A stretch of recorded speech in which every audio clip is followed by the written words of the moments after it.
Monday, June 20, 2017. Again, lots on the agenda tonight, so I'd like to get started, and let's get moving here.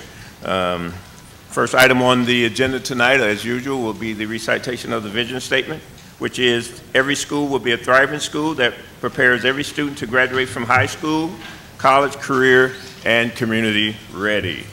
Okay, first item on the agenda tonight, and I'm going to appeal to everyone to please adhere to the rules of 3 minutes, because we have a lot of speakers tonight, a lot of interesting topics, and so if you could really stay within your 3-minute guidelines, those of you that have registered to speak, would be much appreciated.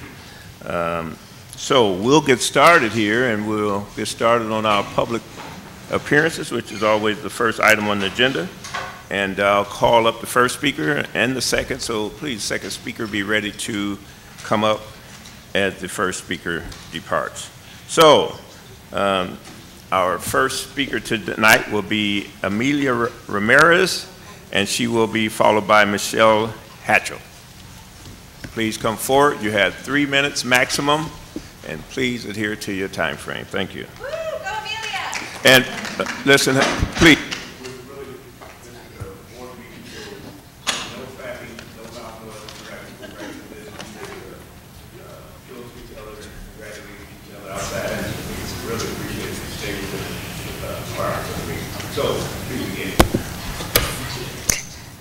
Good evening. My name is Amelia Ramirez, and I am a teacher at Tokyo Middle School.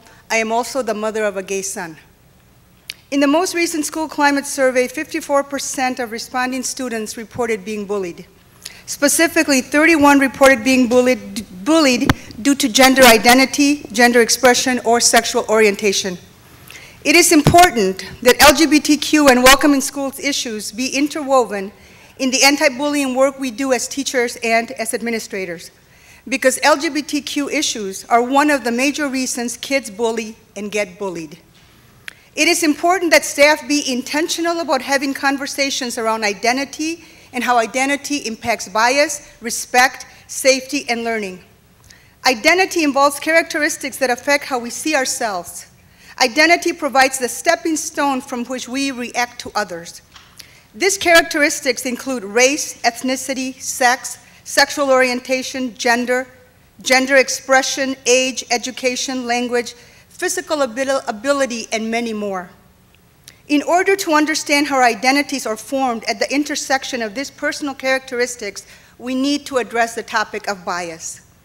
It is important that educators receive professional development on how to have intentional conversations about identity and bias with students.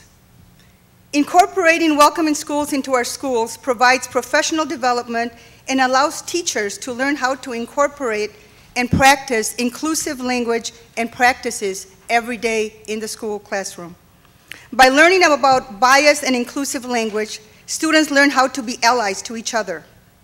Our current anti-bullying programs do not address bias, nor do they give students the skills they need to be allies to each other. When we give students the necessary language and teach them the skills needed to understand bias and learn how to respect differences, the transformation that takes place in our schools and our students is amazing. When we embrace all families, talk about the impact of gender on all kids, talk openly about the beautiful, diverse identities that exist within our school communities, and teach students the skills to be allies, the cultures of our schools shift and become more inclusive and safe for all kids. I urge the school board to retain and expand the funding for a full-time welcoming schools position to help create supportive school environments that embrace family diversity, avoid gender stereotyping, and end bullying and name-calling. Funding this position does not take away from professional development for positive behavior interventions and supports. In fact, funding this position enhances such professional development because LGBTQ issues must be interwoven into the essence of existing positive behavior interventions and supports. Thank you. Thank you. Michelle, followed by Sherry Holmes. Hi, everyone. My name is Michelle Hetzel. I've worked in the district for 18 years. I want to introduce myself to all of you. I also work for Welcoming Schools nationally with the Human Rights Campaign. And so I work with many other school districts throughout the country that are also doing this work of welcoming all families in our schools. I am also the educator who worked with Liz Lux to bring Welcoming Schools to our district. We've been doing this work for 7 years, primarily out of the love and hearts of teachers who care. 7 years later, we're asking you to fund a position for this work that we love so much. We are already doing this work in 12 of our schools. We have 4 more schools signing on for next year. I come in and I have the honor of doing professional development with teachers around this program consistently throughout the United States. I've been into Charlotte, North Carolina recently, many Madison schools. Just about every time I come in, teachers who we know have so much professional development, and it's not often to have a teacher say, "Thank you, could I please have some more professional development," right? It just doesn't happen. When I go in, they say, "Michelle, thank you. I have wanted to make my classroom welcoming for all families, including LGBTQ families. I didn't know what to say. I didn't know the right vocabulary. I didn't get a chance, like I did with you, to practice what to say. I didn't know the proper vocabulary to welcome all gender identities in my classroom. I get now that not only are we supporting trans and non-binary students, we're also able to support all of our kids around gender, because we want more girls to be engineers. We want more young men to be loving parents and get lifted up and honored for doing so. I also just want to end today by saying I would love to have coffee with any of you and talk about Welcoming Schools. TJ and I already have a coffee date, which I'm looking forward to. Cherie's job, I've worked with Bonnie, Liz, and Cherie. They provide direct support to our kids that we are losing. We have lost students over the past few years. We are losing our LGBT students. I know we don't want that to be happening in MMSD. I know we don't, and I know we all care. I don't even question that for a second. But what we are doing, Cherie is supporting students in crisis, individual students, all staff members and families. We need to get in there. Those are our flowers. We need to get in there and start working on the soil.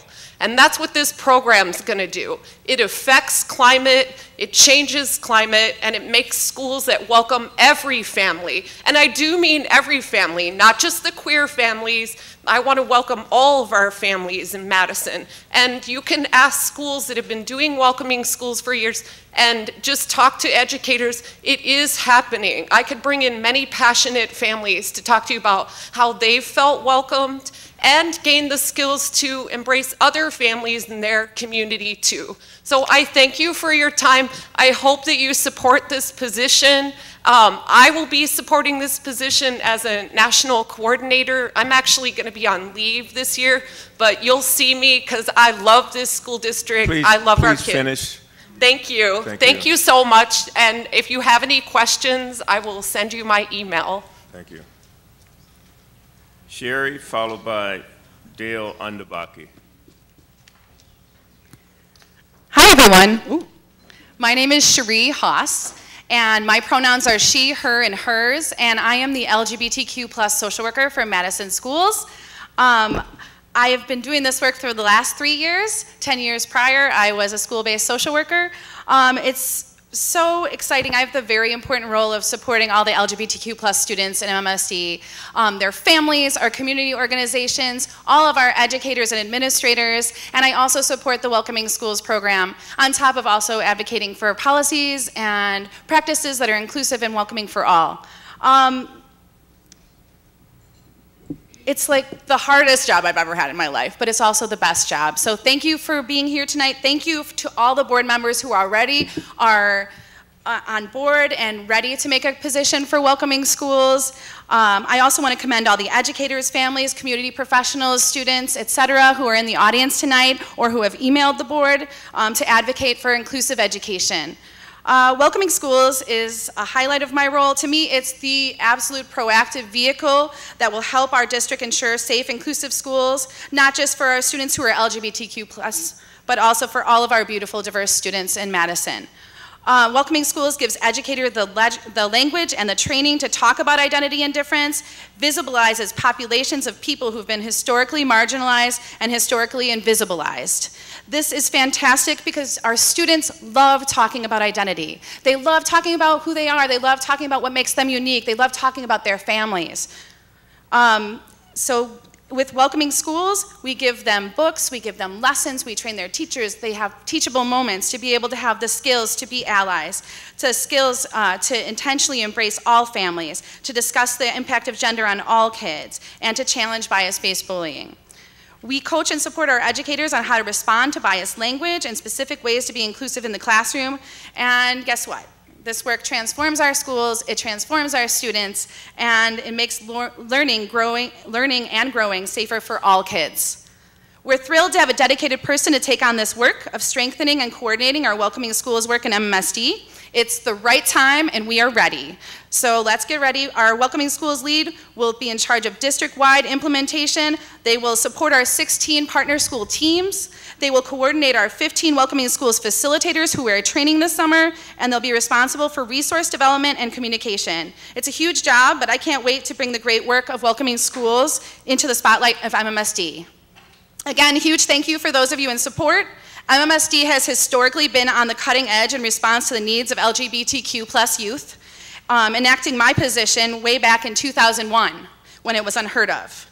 Now, dedicating a position for a welcoming schools lead will ensure that we will be at the forefront of inclusive education once again. In this difficult time of increased homophobia, transphobia, xenophobia, and racism, where bias-based bullying is on the rise, I believe welcoming schools is the antidote to fear and hate in our community. Thank you. Thank you. To all speakers, so far everyone's been over. We would really appreciate it if you get back on time or get on time. Really appreciate it. Okay.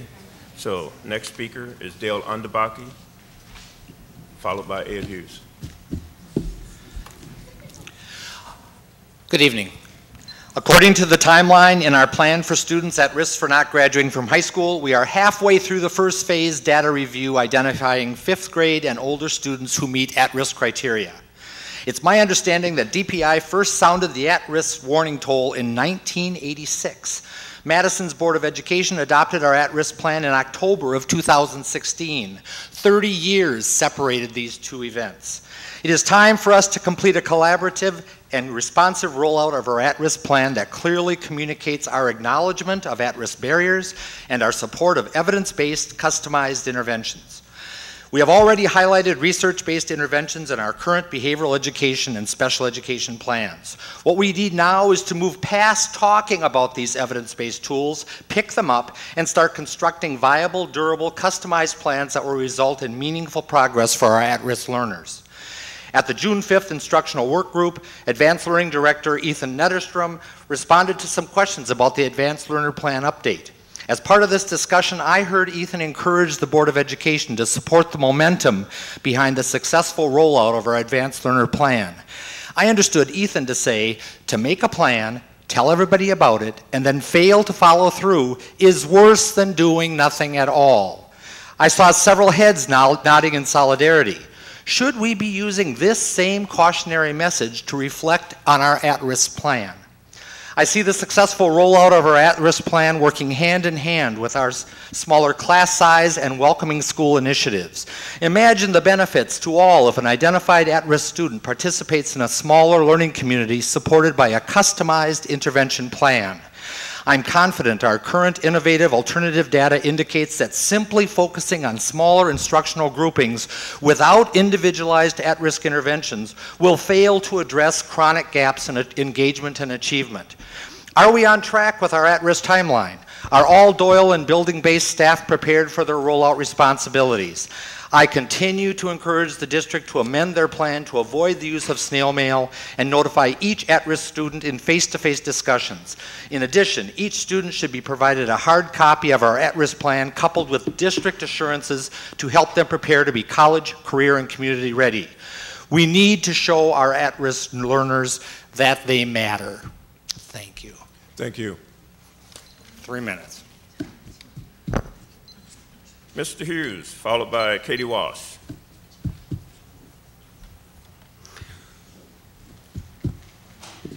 Hi, I'm Ed Hughes. It's good to see you all. Last November, Madison voters overwhelmingly supported our school referendum that authorized the school district to exceed revenue limits by up to $26 million over the next 4 years. It was my privilege to represent this board in advocating for approval of the referendum. I emphasize that the referendum was kind of a defensive measure. It wasn't intended to support new initiatives, but really to protect us in the event that the state really took it out on us with respect to revenue limits. I said that if it turned out that we didn't need the extra revenue authority, we wouldn't use it. And I said that in any event, this board would act responsibly with its spending and taxing authority. The referendum materials that Mike Berry and his team prepared last August showed that with a successful referendum, the tax levy for 2017-18 was projected to be $298 million, a 3.97% increase over this year. I'm pleased that the budget you're considering this evening also projects a tax levy of $298 million, a 3.97% increase. It would be nice if it were less. But to my mind, the fact that it's not more shows that you are keeping faith with the voters who supported the referendum last November. That brings me to my point. I understand you'll be considering a budget amendment tonight that could increase spending up to $1 million in increased spending and also in use of increased revenue authority and tax levy increase. And that would push the tax levy above the level we projected, if not promised, last November when we went to the voters.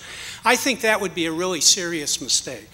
We have worked so hard to earn the trust and confidence of our community with the board's management of the school district's finances. Please don't squander that confidence with a last-minute amendment that will increase property taxes more than we said when we went to the voters last November. That's a bad, bad road to start heading down, in my view. If you have continued concerns about class sizes, then by all means take a look at it. I'd really be interested in seeing what the correlation is between larger class sizes and MAP growth figures. But as far as I know, that's not data that's available now. But please don't give our community reason to distrust what board members say when we go to referendum. More specifically, please don't make a liar out of me. Please don't adopt any amendments tonight that would push the tax levy above 3.97%.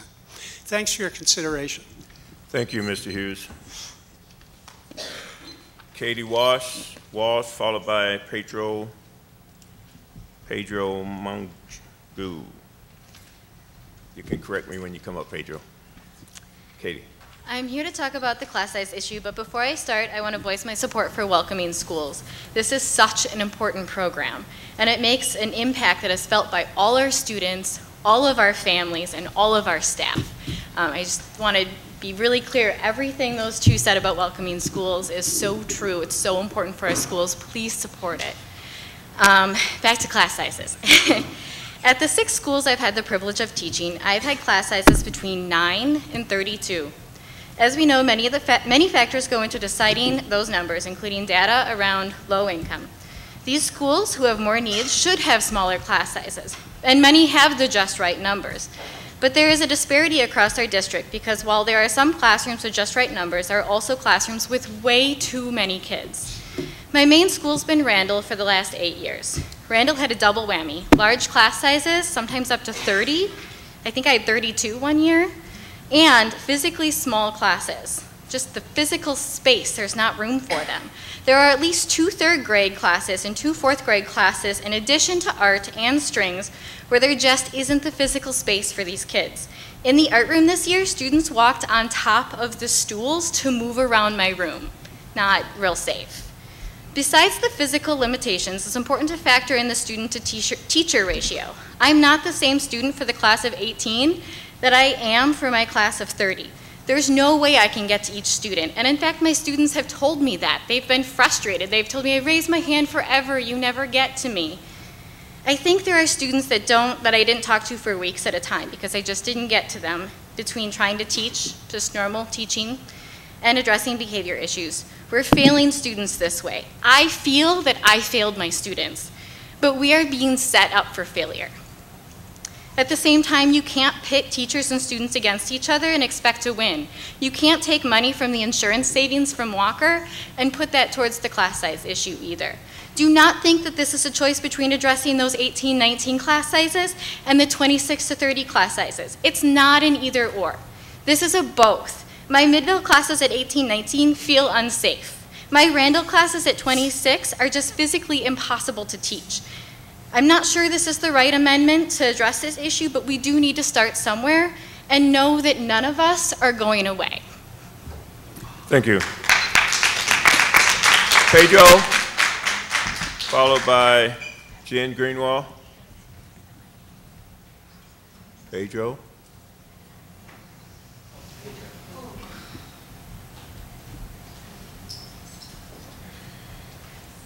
Followed by Jen Greenwald.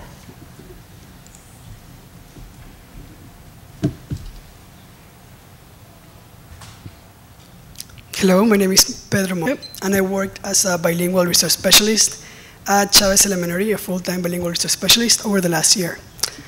And I want to talk to you about the importance of having small classroom sizes in my experience at Chavez, but also in something that goes a little further back, because I didn't grow up in Madison. I grew up in Venezuela.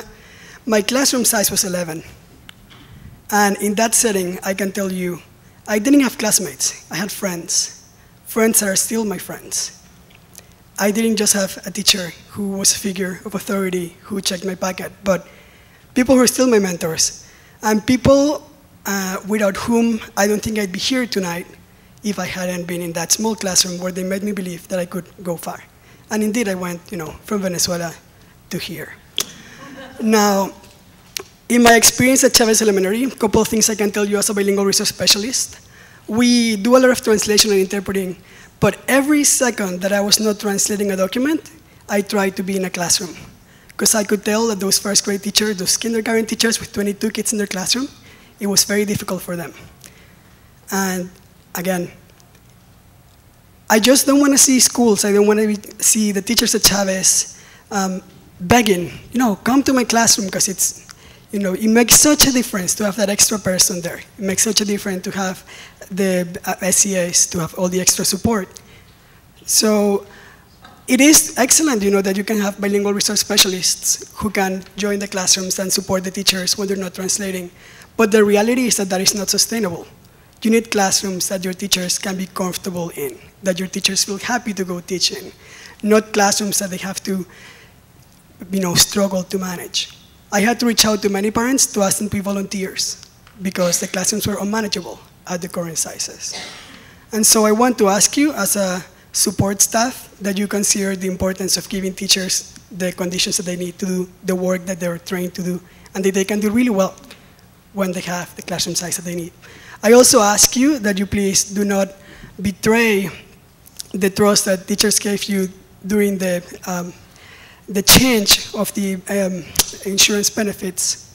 I hear that there's talk of using some of those savings to reduce classroom sizes, and I ask you that you please both reduce classroom sizes and respect the promise you made to your staff. Thank you very much. Thank you. Jen Greenwald, followed by Noelle Perez. Hi, I'm a Madison teacher. I teach second grade, and I'm a mom of a very recent West graduate and a incoming West freshman. I want to sincerely thank you all for your time. I know you work tirelessly. I actually, listening to Pedro, I really don't have anything else to say except on that last point.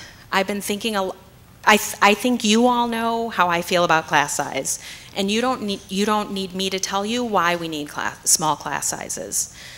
But I've been thinking a lot since Friday night about using the savings, the additional $400,000 or $500,000 in savings because 65 staff members dropped their health insurance because we changed. I didn't have to change, that wasn't painful for me, but I know that it was incredibly painful for a lot of my colleagues. And the message I heard all along was that the healthcare savings was going to be put back into compensation. If you don't do that, I think the message is that it's a choice between what's best for my students and what's best for me. And that is, of course, I will always choose what's best for my students, but that doesn't feel right. So, as you've told me, budgets are choices. I think you can make a better choice than to use that money. I know there are some other positions that maybe wouldn't be funded because you'd be using that money to reduce class size. So that's what I'm asking you to do. Thank you. Thank you. Noelle Perez, followed by Luke Geringer. Good evening. My name is Noelle. I am a 4th grade DLI classroom teacher, and I've had in these last 2 years the experience of teaching in a classroom with 19 students and then in a classroom with 27. And so I can compare easily back to back the experience in having taught in both. I'm here to tell you what this means, how classroom size affects all the areas of what we do and what we call quality instruction. In terms of quality instruction, our literacy, our math groups become diluted. We cannot meet with all students. Once I had 27, it was very difficult to meet independently with all students during literacy and math. We double dose students in literacy for those who are struggling, and that also became diluted. So our quality of literacy instruction and also in math targeted groups dropped because of an increase of number in students. Another measure of teacher quality is communication with families. When I had 19, I was able to call families at the very beginning of the year, talk to them about every positive thing that I saw in their child, and start the year correctly with the right foot. But once I had 27, the list was overwhelming to try and just call each family personally and extend and reach out to them became increasingly hard. And therefore, communicating with families, having an outreach, having that school-home connection became even harder. Another measure of teacher quality is assessment. In DLI, we teach in 2 languages. And in literacy, we meet with each student by themselves independently, and we hear them read. This can take between 15 minutes to 40 minutes. This means that I sat 54 times with one student, heard them read, and assessed them, and had to do this 3 times a year. This took away, in a modest approximate, this took away more than 27 hours of teaching time because I was assessing that much. And in the last point, and one that is very important as well, is teacher morale and retainment. My morale as a teacher this last year just was very detrimental. How I felt as a teacher at 19 students and how I felt as a teacher at 27 contributed to my choice of leaving the classroom. I am now teaching I'm in a classroom support role now. And so our commitment to recruiting and retaining teachers is something that we need to, put at the front of what we do here, because that's important. keeping our teachers, retaining our teachers. And so just feeling less effective as a teacher contributed to my choice, and it has to many other teachers. Thank you. Thank you. Luke, followed by Chris Carusi. All right. Hey everybody, good to see you again. I'm not going to really speak to why I think class sizes are important. You all have heard that, and a lot of other great folks are going to speak to that. But I want to speak to a couple of other things.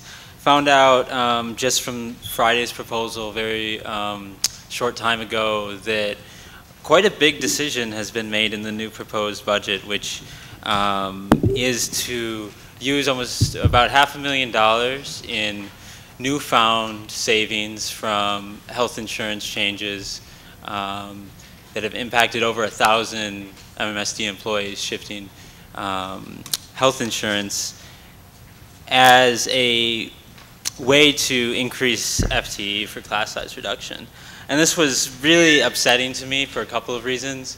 One is the premise of broken promises. It's well documented in lots of emails to staff, school board meetings. All of the savings from that was promised to salary increases. To not go along with that, it just on its face doesn't seem right. Not sure why you would do that. But moreover, I mean, I think if you're going to get into the nitty-gritty and say, well, this is a newfound savings from these 65 folks who decided to just not even have MMSD health insurance because the switch wasn't right for them.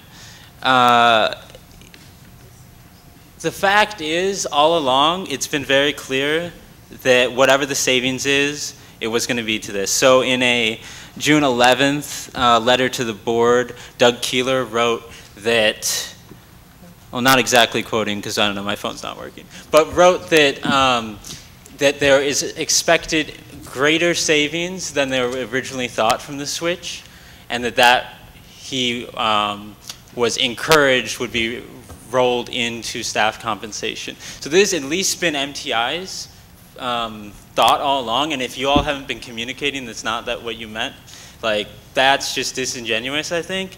And at the end of the day, it's a morale problem, and it's a problem of not, investing in your teachers. I mean, is not even in your words and your promises, then I'm not sure where we can go from there. And I think it's really divisive to use that for class size reduction, which is also a workers' rights issue and something that teachers have been arguing for, to try to make that an either or. Is kind of a classic divide and conquer strategy. It's both possible to keep your promise and reduce class sizes. I think TJ has a great amendment, and I thank him for bringing that forward. I encourage you all to find other savings. And I guess as a quick aside, welcoming school seems great. As a former, queer MMSD student, I'm glad that y'all are going with that, and it's good to see y'all again. Thank you. Chris, followed by Julie Olson.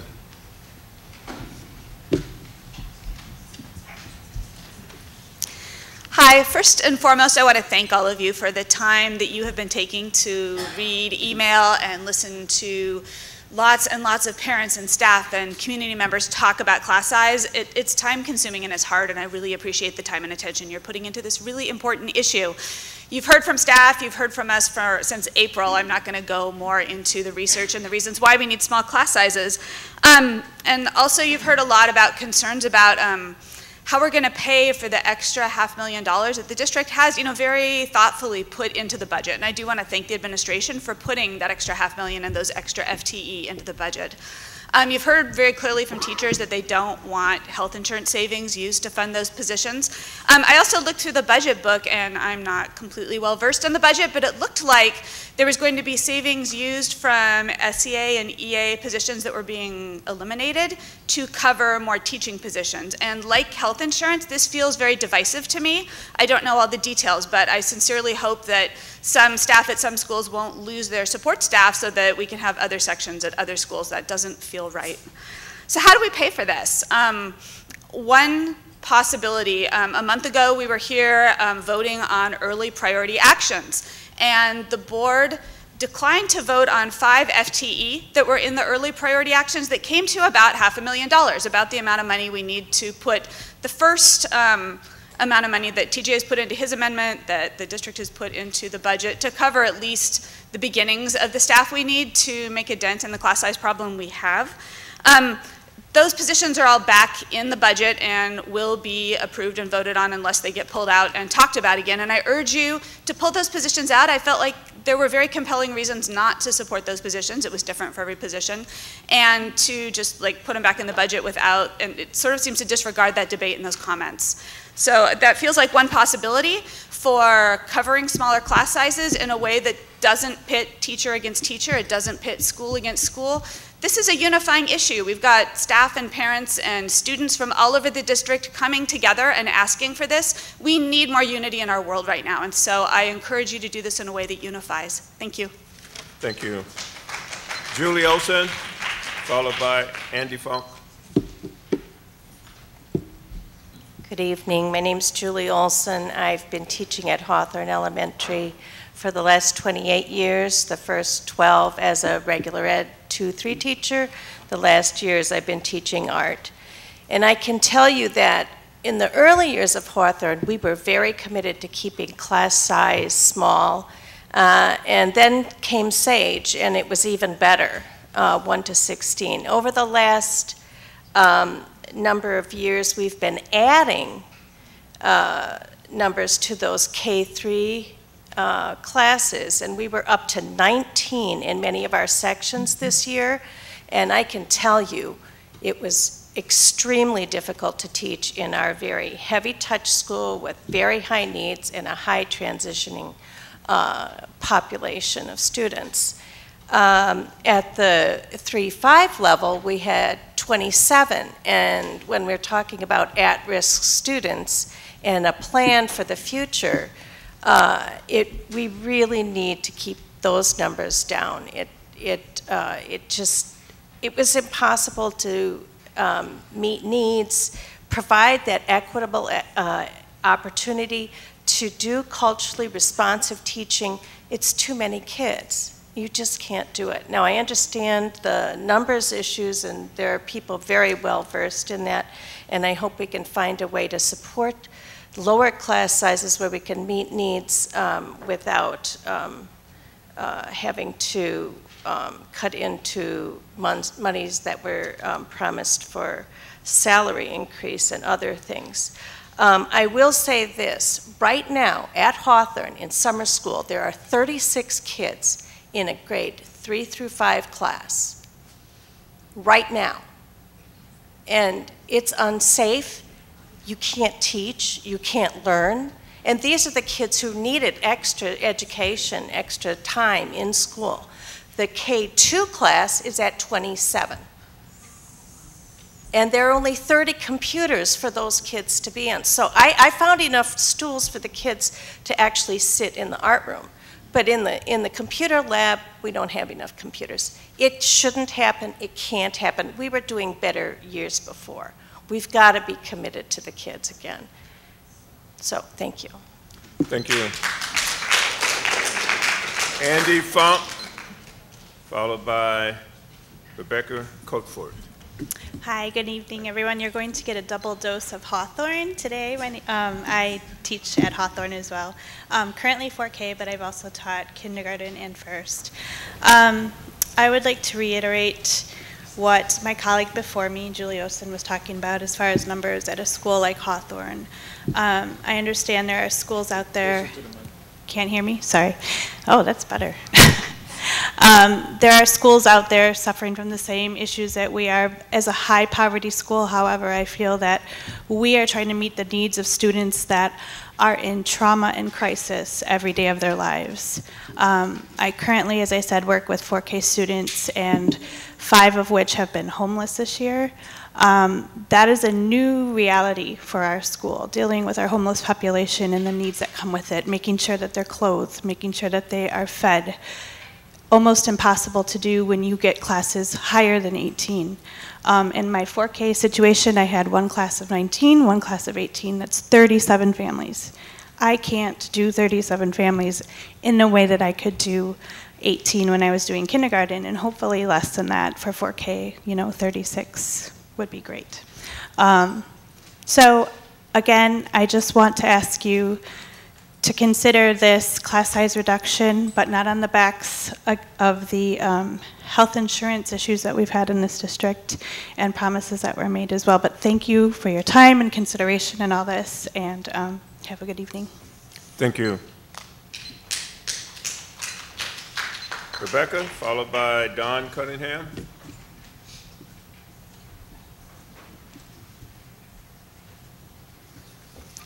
Hello, my name is Rebecca Cutforth, and I'm a sophomore at Memorial High School.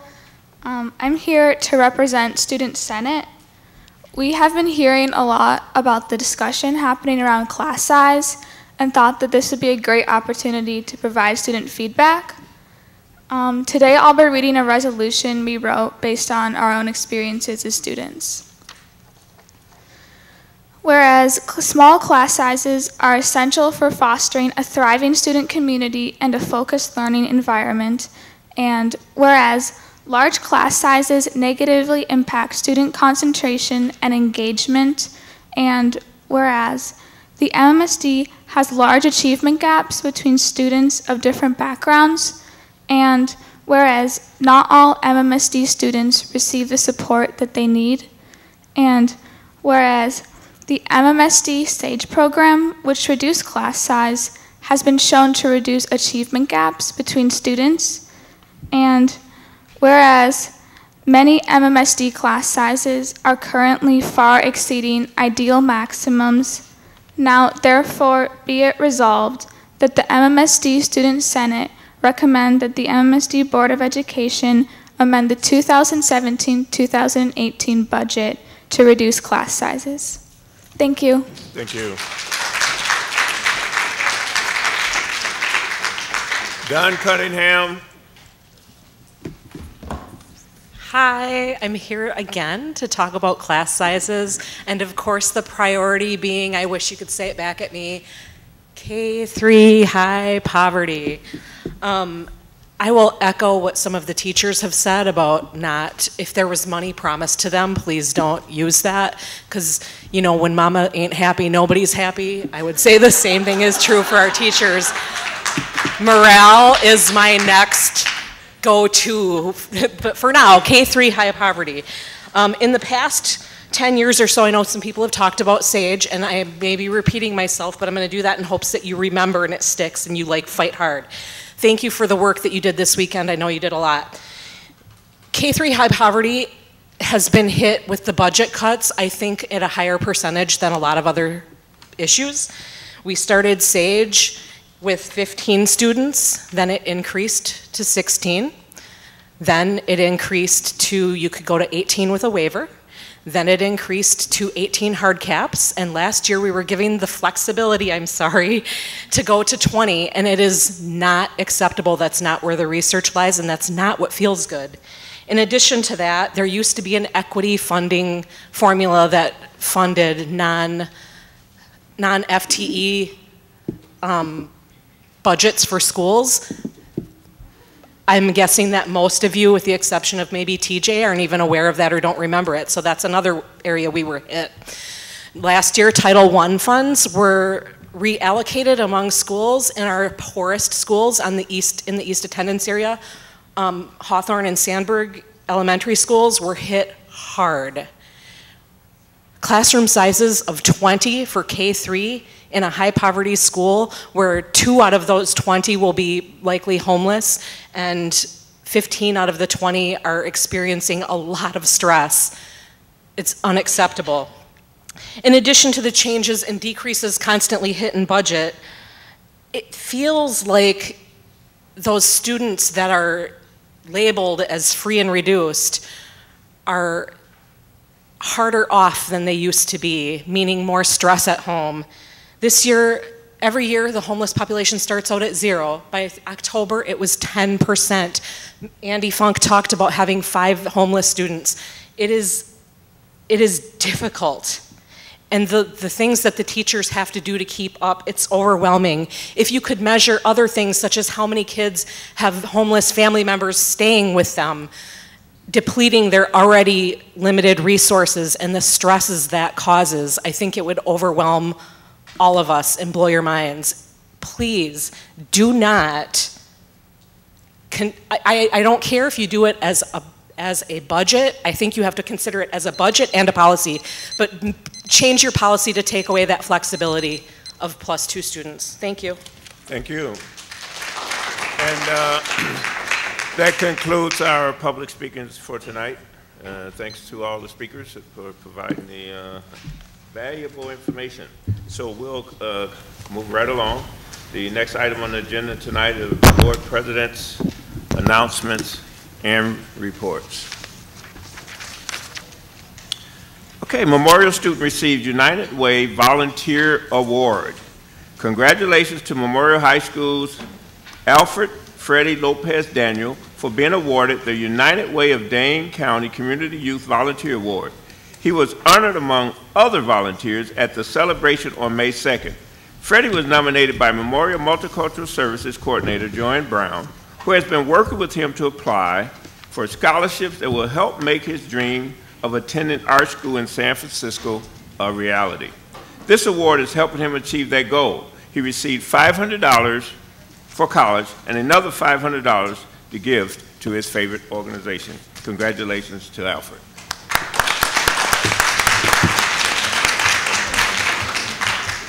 Congratulations to La Follette graduating DLI class. Congratulations to our very first class of dual language immersion graduates from La Follette High School. In 2005, this group of students became the first kindergarten students to learn at Nustramundo Community School.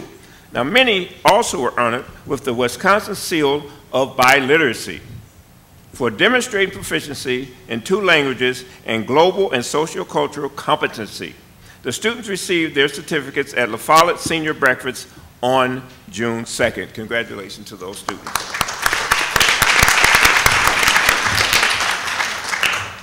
Two education resource officers are moving on after multiple years of service. And we would like to thank Officer Ken Mosley and Officer Corey Stafford for honorably completing their years of service as education resource officers after serving at our high schools for nearly a combined decade. Officer Mosley has been a leader and a visible presence in the hallways and classrooms of La Follette for 4 years. He has demonstrated a positive attitude while serving as a role model for countless students. Officer Stafford, who began working at West as a security assistant in 2007, joined the police academy and chose to serve as an education resource officer at West in February of 2013. Officer Stafford is known for going out of his way to provide educational support in the classroom and to personally connect with staff and students to improve West climate. Now, both Officers Mosley and Stafford will be starting new assignments this summer. We thank them both for their dedication to the safety and the well-being of our students over the years. Officer Stafford is here tonight. We're pleased if you could stand. We'd like to recognize you.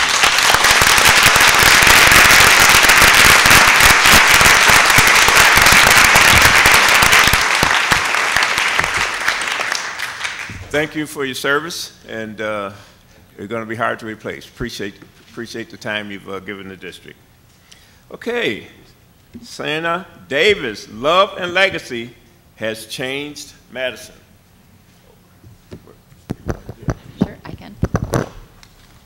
We would like to take a moment to recognize a beloved community member, Sienna Davis.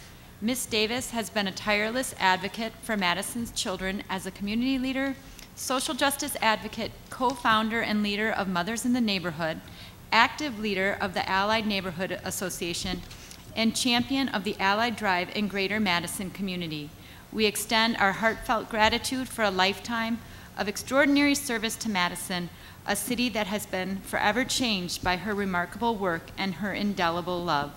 Thank you again so much, Miss Davis, from the very bottom of our hearts.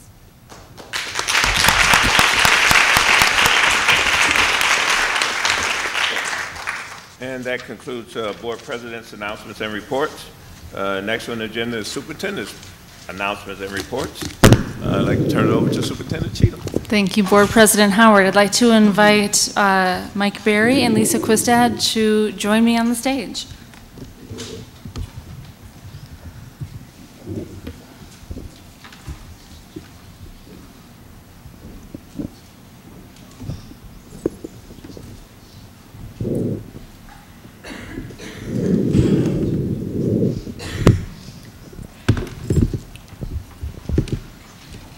All right, we're going to go ahead and dive right in.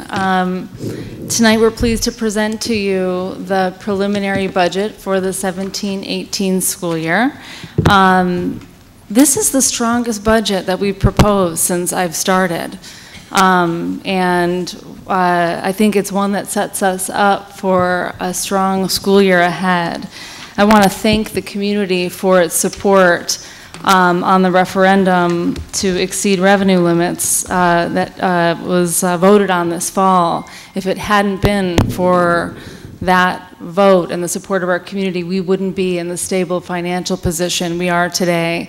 And I think you've heard it from me many times, but school districts cannot do their best work without financial stability. So I'm incredibly thankful for that.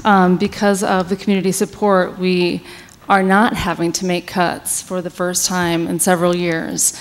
I also want to thank our employees and union partners for the hard work that we did together on the health insurance changes. I know those were not easy this year. It affected me personally, but I am glad that we were able to make those changes in part, not only because they help us increase compensation across the board, but that decision helped us make some targeted investments in compensation, like summer school pay, like beginning teacher pay, which have been needed for a long time. I want to thank the city for their support in making the TID 25 fund available for us. Because of their support, we have a new revenue stream that will allow us to do things to accelerate our progress that we wouldn't have been able to do otherwise. I want to thank the board, of course, for all of your help. We started this budget development process 9 months ago. I think with early input from the board, in particular on our priority actions, we are in better shape as a result. And then lastly, I want to thank the staff who have worked so diligently on putting this together for all of you. I know we'll be making some final adjustments to it, some tweaks to it tonight, which I look forward to discussing with you. But before we do that, we wanted to just make a few highlights because we've incorporated changes based on your feedback since we presented the draft preliminary budget to you back in April. So with that said, I'm going to go ahead and pass it over to Mike Berry and Lisa, who will offer up those highlights, and then we'll pass it back to you, James. Okay.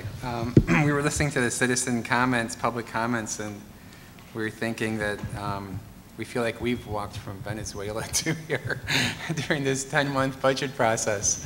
And you've heard plenty from us. So we're going to be very brief and just hit the highlights. When we've talked about the budget since October on, we've talked about basically 4 categories. We talked about priority actions, we talked about the compensation plan, we talked about the staffing plan, and we've talked about the financial mirror image of that, the financial consequences of that.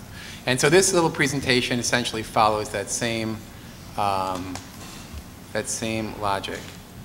And apparently there's not enough money in the budget for a battery to Will you press, maybe you should press the arrow on the... On-off switch.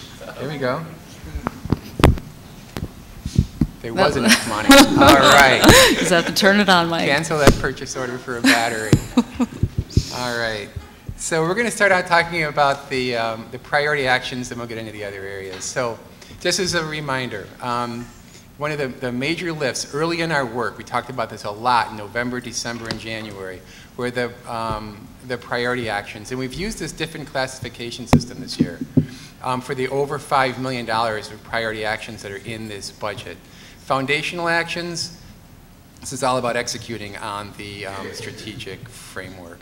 Accelerated actions, we use that term new this year to really kind of separate and draw attention to our work around early literacy and the 9th graders. And then finally, we use this third category called innovative actions, and that's because it's new. It gets back to what Jen mentioned just a few minutes ago, a $9.27 million fund, essentially, that comes from the city's surplus in TID 25, a very successful downtown development. It was nice to see Ed Hughes here today. As you know, Ed, when he was on the board, was a real champion for that TID 25 loan arrangement. So we've used these three different categories to talk about priority actions. It's a major part of our budget. Pages 25 through 38 in your presentation have the details. Now, since the April budget was originally published, there's been a lot of activity in priority actions and in other areas of the budget as well. We want to draw your attention to those tonight. As you know, there is a June 26th version of the preliminary budget in the online portal, Board Docs, and that is meant to capture these changes that have occurred between the April to tonight window. So as to priority actions, you might remember that in May, in some of our initial feedback, initial input we received regarding the April draft led to this idea of increased advanced learner staffing and increased supports for the BEP, the Behavior Education Plan. Then, and those two changes are incorporated in this June 26th budget.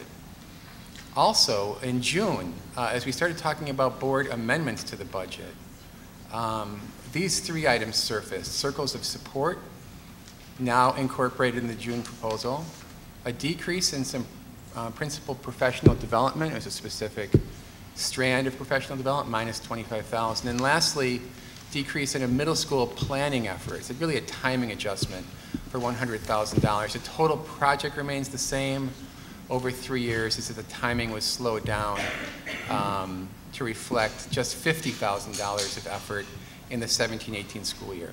These are all incorporated now in the June proposal, okay? I should mention also that in addition to these specific priority action changes, we had a discussion at the May regular board meeting about early approvals. Right?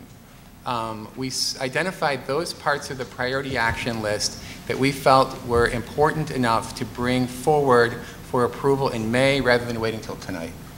And as you know, the board approved most but not all of those early approvals, as Chris, I think, identified during the comments section.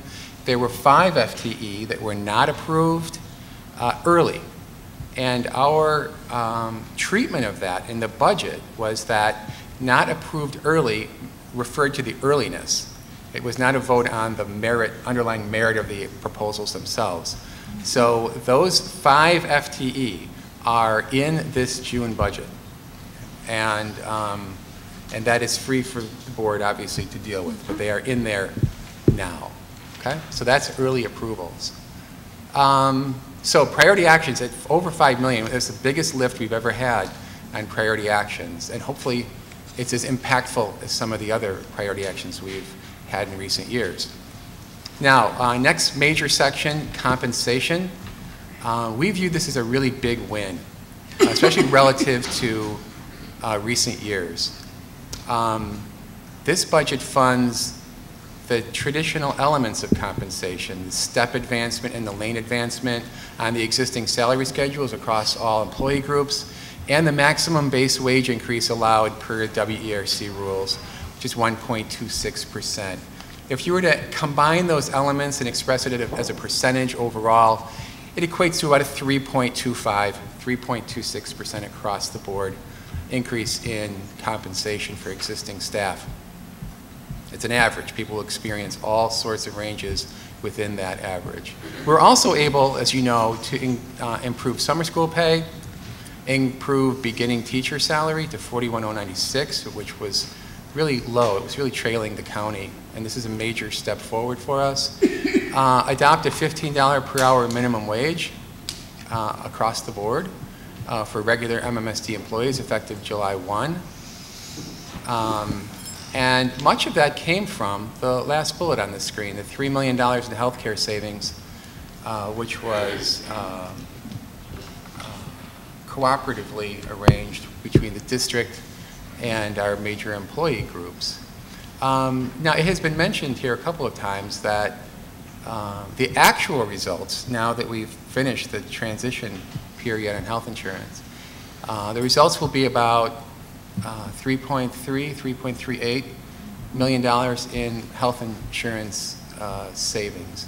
One caveat on that is that there's open enrollment window yet to occur in October where choices can still be made between plans and so on. But we think it's a reasonable number, 3.38 million, and we've talked about that in the context of using it for funding additional unallocated.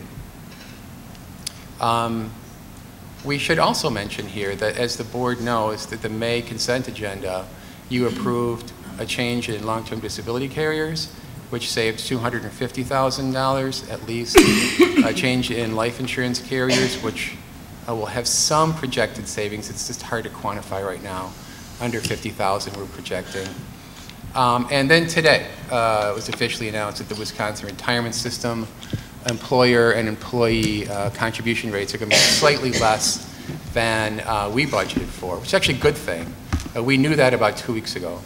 So my point is that at your direction, we have been aggressive in all lines of benefits over the last couple of years, and including this year.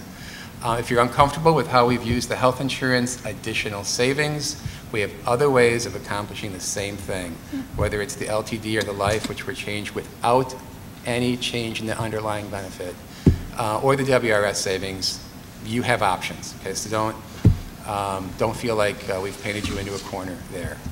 And of course, this is all new since the April budget. We hinted at this in the April budget. We expressed it as a theory, but it all came to fruition after the fact.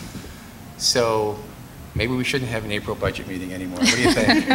I know that would crush your hopes. It's the highlight of the spring. Okay, final major area on expenditures in the budget has to do with staffing. Obviously, it's a huge part of the budget. Our staffing plan allocates about 2,600 teacher FTE, about 4,000 total FTE for all categories of employee. It is work that occurs as early as November, December, the planning stages. It's executed in January, February, and March when we do the individual workbooks for each school. So that work is designed to be driven by our class size guidelines, and Lisa will get to some slides in a minute that show how that really turns out in reality, at least this year. Some of the highlights on the staffing side. The overall staffing plan will grow by 24 FTE. Not a lot overall, but in comparison to some previous years we were doing some reductions, it is a positive. We've had reductions for 2 years in a row prior to this budget for really 2 reasons.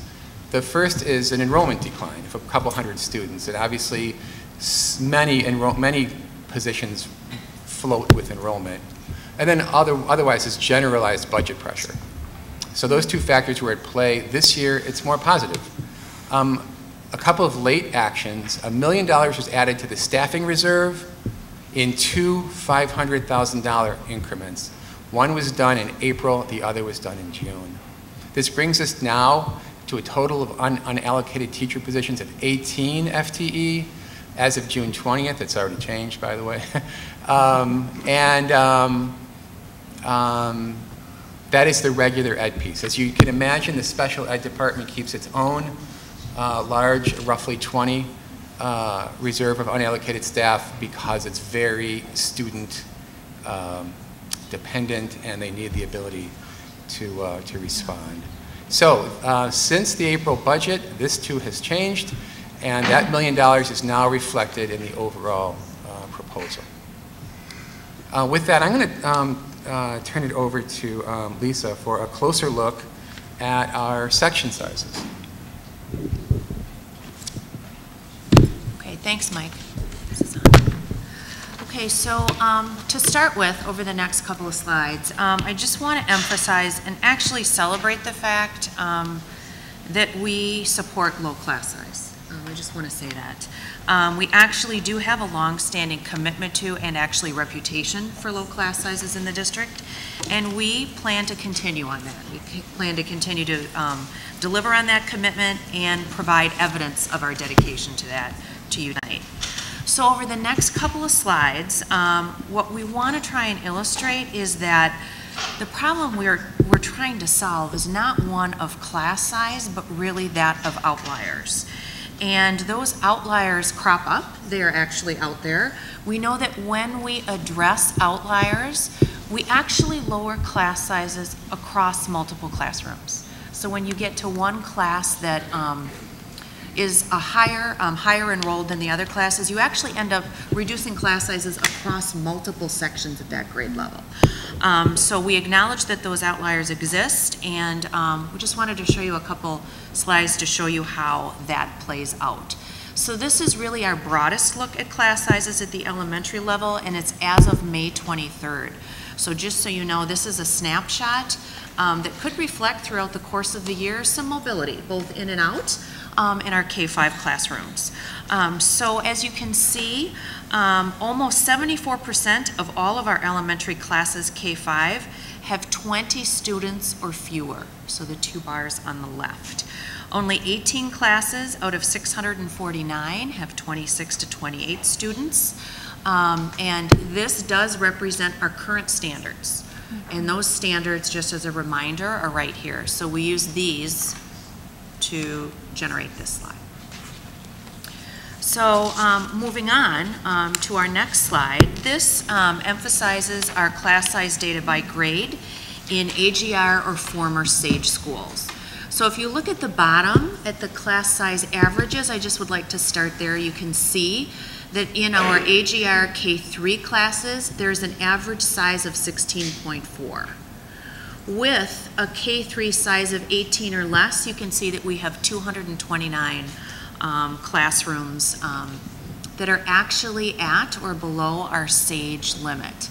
You can see that 19 or 20 plus 1 or plus 2, we have a much smaller number of classrooms that are there, and we have outliers. You see the 5 there, the 21 or 22. Those would be some of the outliers. At 4th and 5th grade, you can see we have a preponderance of classes that, according to our class sizes, are 27 or less within our standards, and then a low number of outliers as well. So what I want to explain here is that when we actually allocated elementary teachers in SAGE schools that were AGR, when we put the workbooks together, we allocated at 17. We didn't use that flexibility of 18 plus 1 plus 2. We kept that in our back pocket as a flexibility measure, and we gave schools a cushion at K3, and we started out at 17. This data actually does bear out that what we meant to do was something that we accomplished in our workbooks. So the next slide is our non-AGR schools. And again, if we can refer to the averages at the bottom at K1, we have an average of 18.9, but that doesn't mean that there aren't outliers, as you can see. We have a couple classes there that are more than 22 and an outlier, but most of those have been at 22 or less. At 2nd and 3rd grade, our average is 19.8. As you can see, and at 4th and 5th grade, our average was 21.5. So again, this is to acknowledge that there are outliers that are here, and to acknowledge that we believe that holding a robust pool of unallocated in reserve is a way for us to get at some of those classes that we know are above what our we consider to be ideal standards. So, that's it.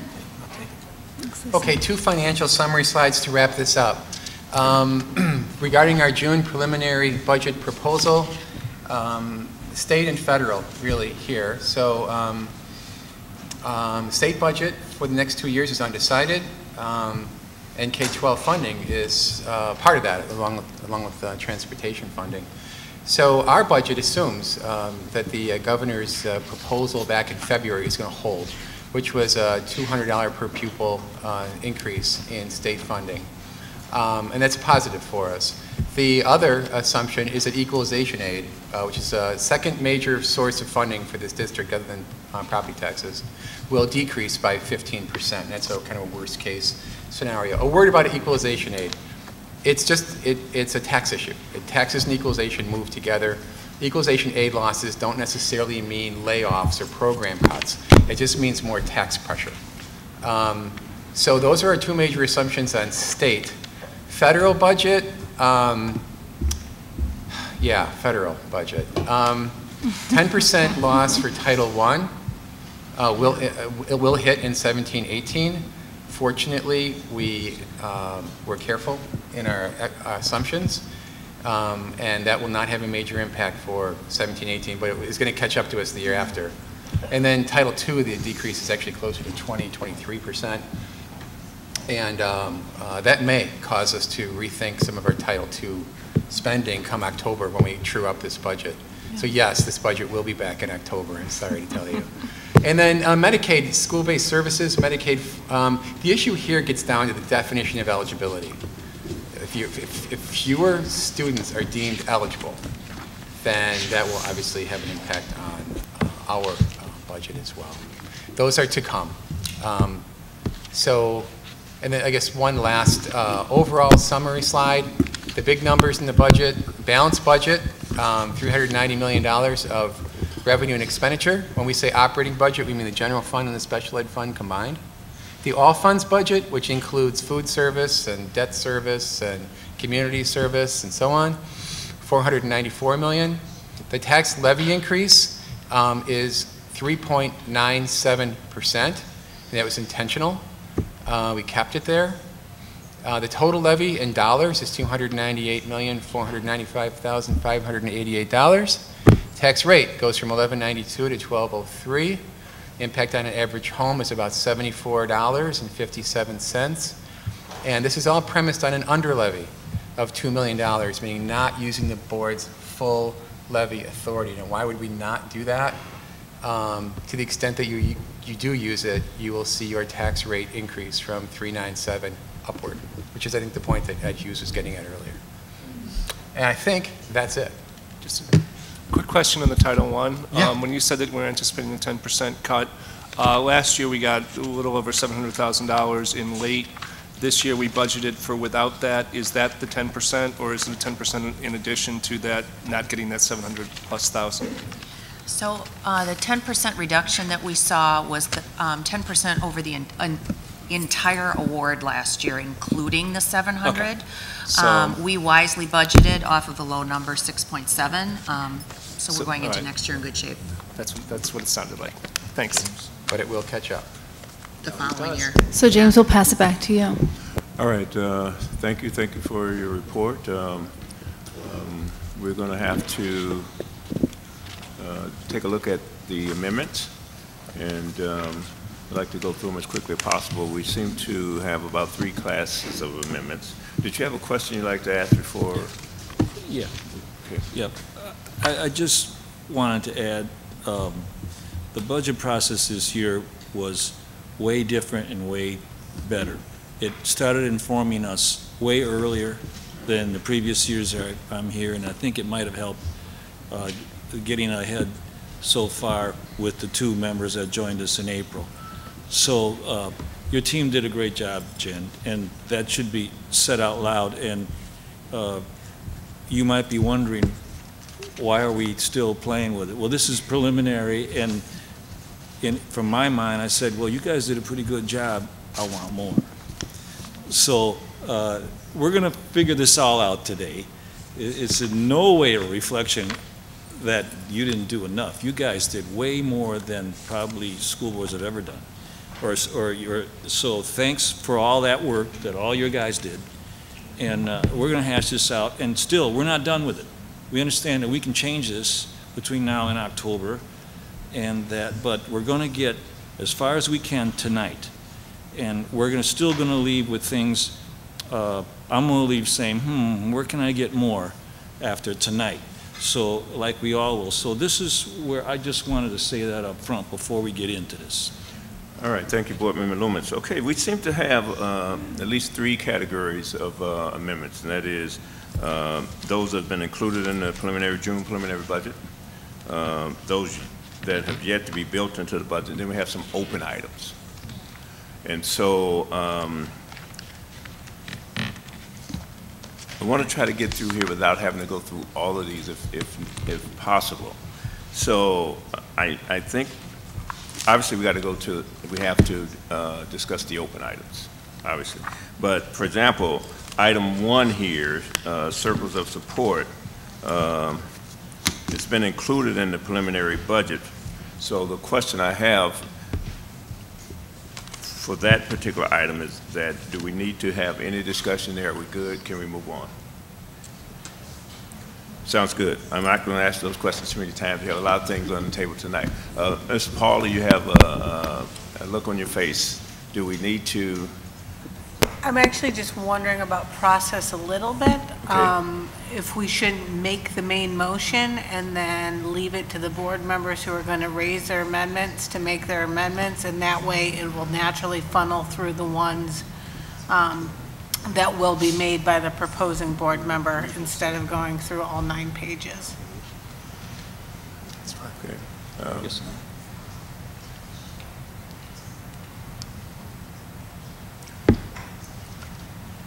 So you're suggesting that we go ahead and motion for the adoption of the budget and then deal with the amendments? Right, because then each amendment would be on to that main motion, okay. And then only the ones raised will get an up or down vote. Okay, seeing no objection, I'll move that the board approve and adopt the 2017-18 preliminary budget as proposed in the amount of $494,652,025, inclusive of all funds, with said proposed budget having been identified in the document entitled DPI Preliminary Budget Adoption Format dated June 26, 2017. Second. Been moved in second. Now we So we'll move on to amendments at this point before actually voting. Mr. Mertz?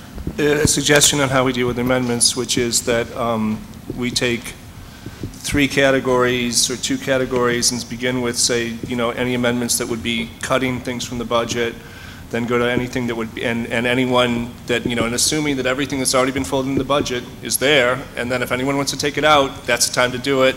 Then anything that would be added, and then anything that's left over in terms of, I want to pay for this from that instead of that kind of thing, any kind of miscellaneous thing at the end, and that way kind of just move through them. And I don't think all the amendments that have been voted and or incorporated and or early approved or not early approved are going to come back. I think it's going to be relatively quick if we do it this way. I don't know. That's one suggestion. I want to go through them because I don't know if all board members are on base with that. So if that's okay, yeah, I would suggest that too. And I know there may be one that's not on this grid that I'm aware of, but right. The second so one I want to give right. board members a chance to put the amendments up to either say yeah or nay. Yeah. So any other suggestions? Wouldn't we be still putting them up to yea or nay, just putting them in a different order? Mm-hmm. You would, but we're going to use this order, unless the board decides that we're going to use a different order. Just leave it. That's right. And then if a board member doesn't want to forward what's on the grid, you just ask us to skip it. Okay. So, okay, let's get moving here. We don't want to get bogged down. And so the First Amendment has already been included in the budget, and that was, so the proposal of that amendment, do you have any? We're good. fine. I have no Yes. comments on circles of support. I think it was resolved. Thank you. Thank you. Thank you for including it. Okay, Thank so you. that one, then we'll check as being included. Okay, the second amendment, the right uniform amendment, and that one is not yet built into the preliminary budget. So, I move that we allocate $45,000, and I will add to the amendment that previously submitted from TID 25 revenues to pay for approximately $6,300 in uniforms for right staff and the remainder for right students. Second. It's been moved and second. Any questions or comments? Yeah. Mr. Loomis. Yeah, we got a communication from the union today that I just read once, and I believe they're challenging that, and there's something, can someone help me out here?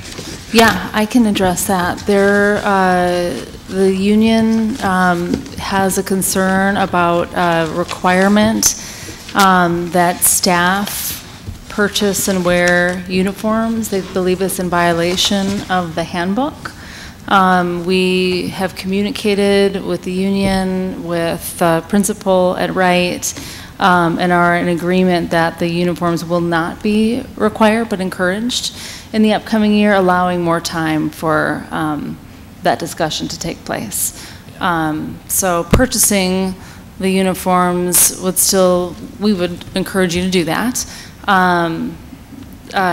But know that staff won't be required to wear them, but they would be encouraged. Just to clarify, that's a change from the waiver we passed in February? No, March? the waiver, we went back and looked at the language of your waiver, and it was very specific and exclusive to student uniforms. Thank you. Are you clear, Mr. Loomis? Yeah, do you want to withdraw this? Why do we need it now? Well, there were two pieces behind this initial amendment. One was that my understanding was that staff were required, and that requirement was a violation of the handbook, in which case, because the handbook says if you require a uniform for a particular position, then the district has to provide it. And so that was the one piece of this. Now we are learning that staff are encouraged, but if the right community believes that to make this work we need to have staff and students doing it, I believe that purchasing the uniforms will be with the spirit of both the handbook and the idea that this would be how to make it work.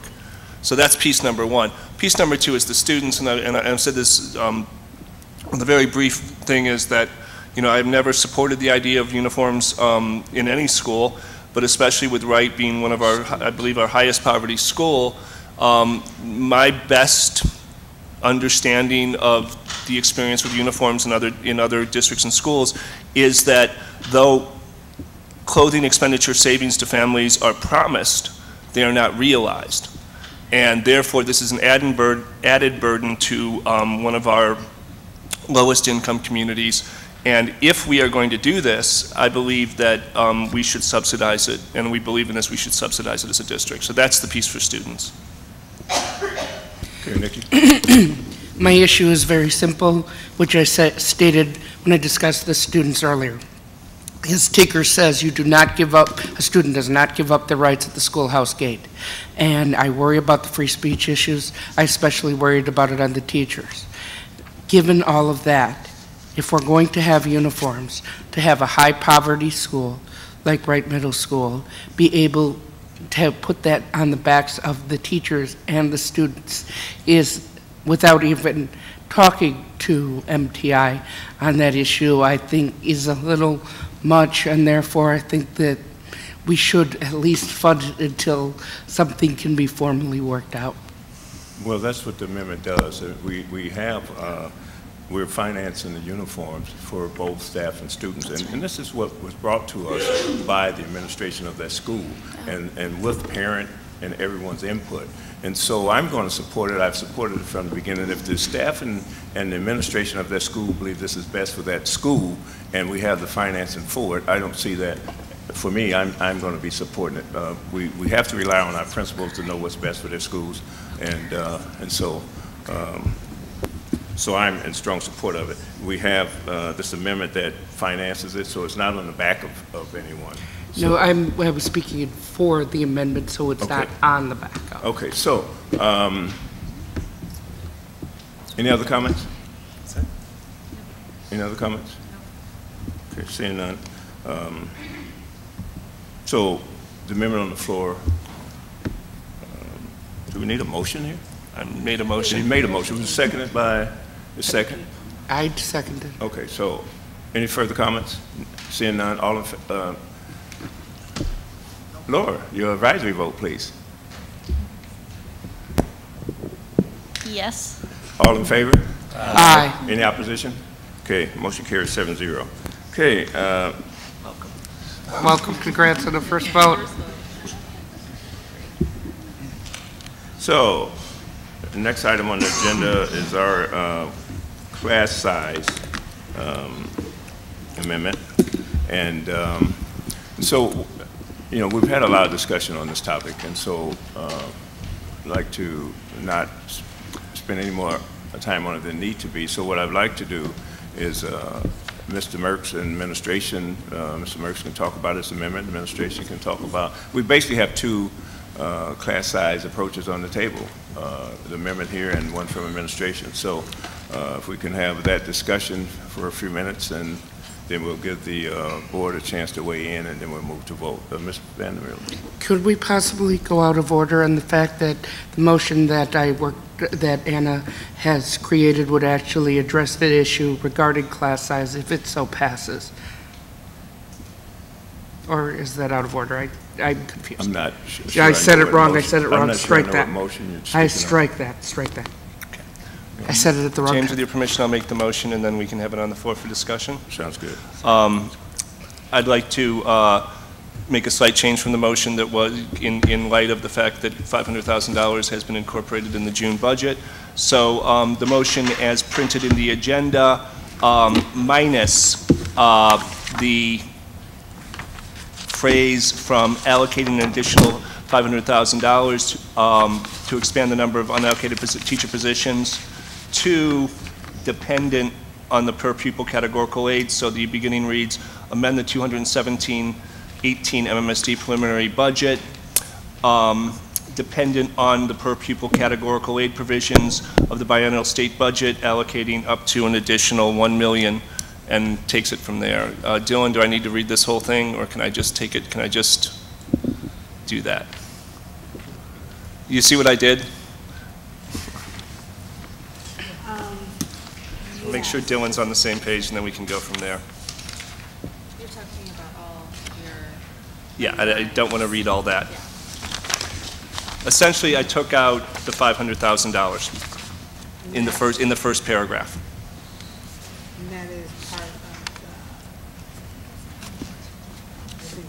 and left the amending the 2017-18 preliminary budget.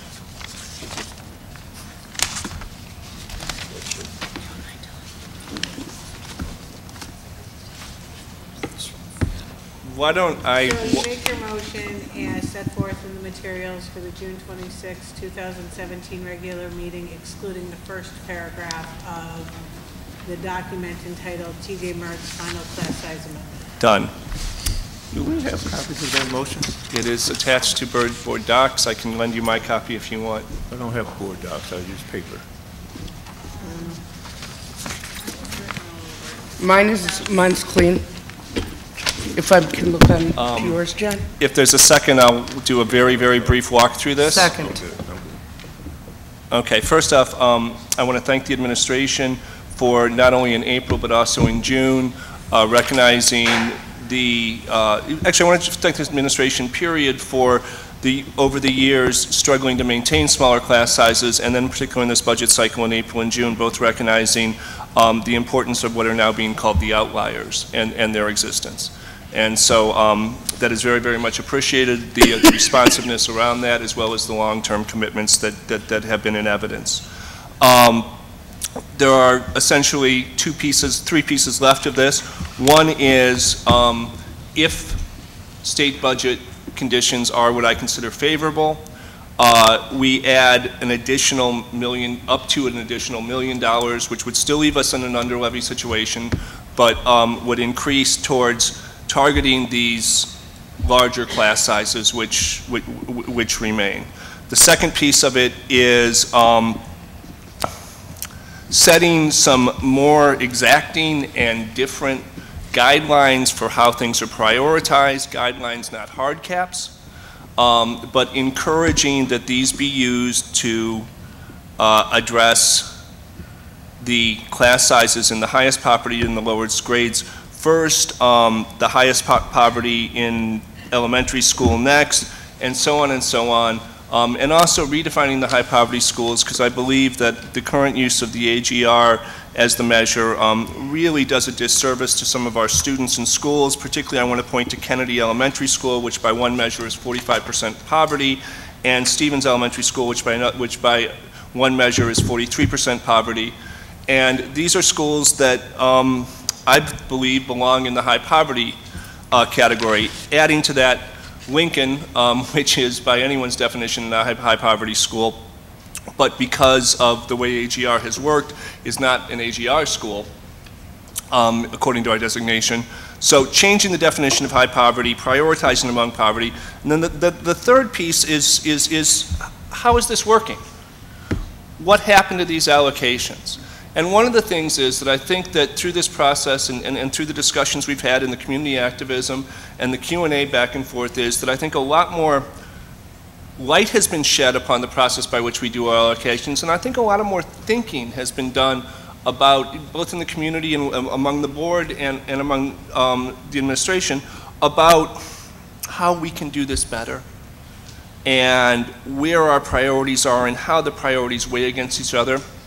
And I think that in order to continue this process and to get better out of it, and I hope to inform a revision of our current class size policy, I think that we need reporting out for how these have been used. And so there are requirements for 3 reports in here. A baseline report to be issued as soon as possible, which tells us where we are today, or a week from today, or 2 weeks from today. A start of school report, which can be defined either by the end of registration or the very start of school. And finally, when we get our enrollment reports, the traditional enrollment reports we get after the 3rd Friday, things are compiled, and the board receives those generally at the end of October, sometimes not until November, that we also have what happened to those unallocated allocations be included in that report. Or at the same time as those reports, simultaneous with those reports. So that's the 3 pieces. I think that, you know, our community has spoken very eloquently to how people experience larger class sizes. This doesn't target average class sizes, though it will have an impact on them.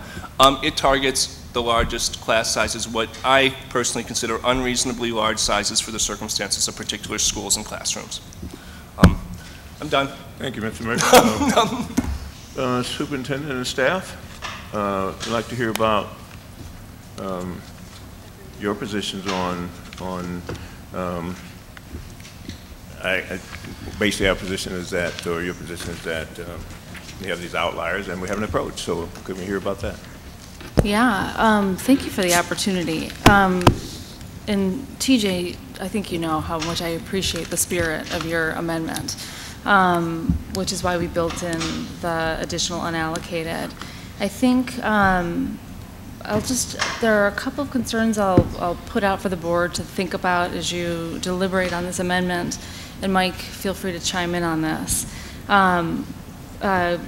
We definitely support the additional unallocated, which is why we built it in the budget. We do think that, especially in these last few years with budget challenges, we've had an issue with more of these kind of outlier classes, which do make it difficult for teachers to build strong relationships with their students and families, and we want to address them. I think the second paragraph of TJ's amendment, which is the section that goes into kind of dependent on the outcome of the state budget, increasing the commitment to unallocated for up to $1 million. Our main concern here goes back to the levy. We made a commitment, as I recall it, to not going over 4% with the tax levy, and I'm worried about locking ourselves in to a tax levy that's higher than that at this point. So I'll just put that out there, that is the concern. And when it comes to the guidelines, again, appreciate the spirit of it. We always want to find ways to prioritize how and when we dole out the unallocated throughout the spring, summer, and early fall. I worry about creating a new definition of poverty through a budget amendment. To me, that is an important discussion to have that has all kinds of policy implications way beyond how we distribute unallocated positions. I think that's my major issue, which is more of a process concern. I hear TJ, you saying that this is sort of a foray into a larger discussion that you'd like to see the board and administrative team with community input have about class size guidelines, and I would invite that discussion, which I think needs to be had certainly in advance of the next budget cycle, which will get off the ground in October before we know it. So I think that's my major concern. It feels less about budget amendments and a little more about process and policy, which is a concern. When it comes to the reporting requirements, they're certainly doable for us. And TJ and I had discussed possibly building in a section of our annual enrollment report to hold ourselves accountable for how we distributed those additional allocations. So I'll leave it there unless you have anything you would like to add, Mike. No, Jen, I think I'll maybe wait to hear the board discussion, and perhaps I can help clarify some things then. Sounds good.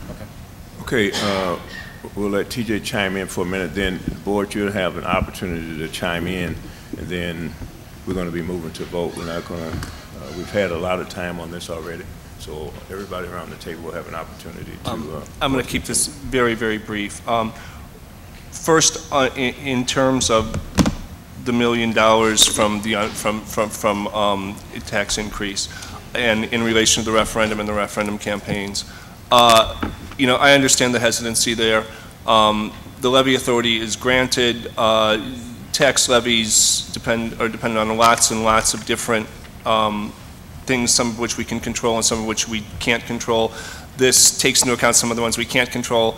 It doesn't levy to the max. And also I think that as we talked about the referendum, one of the things is many people ask, what's this for, what's this for?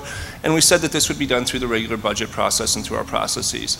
And I view this amendment as being part of this, of the processes.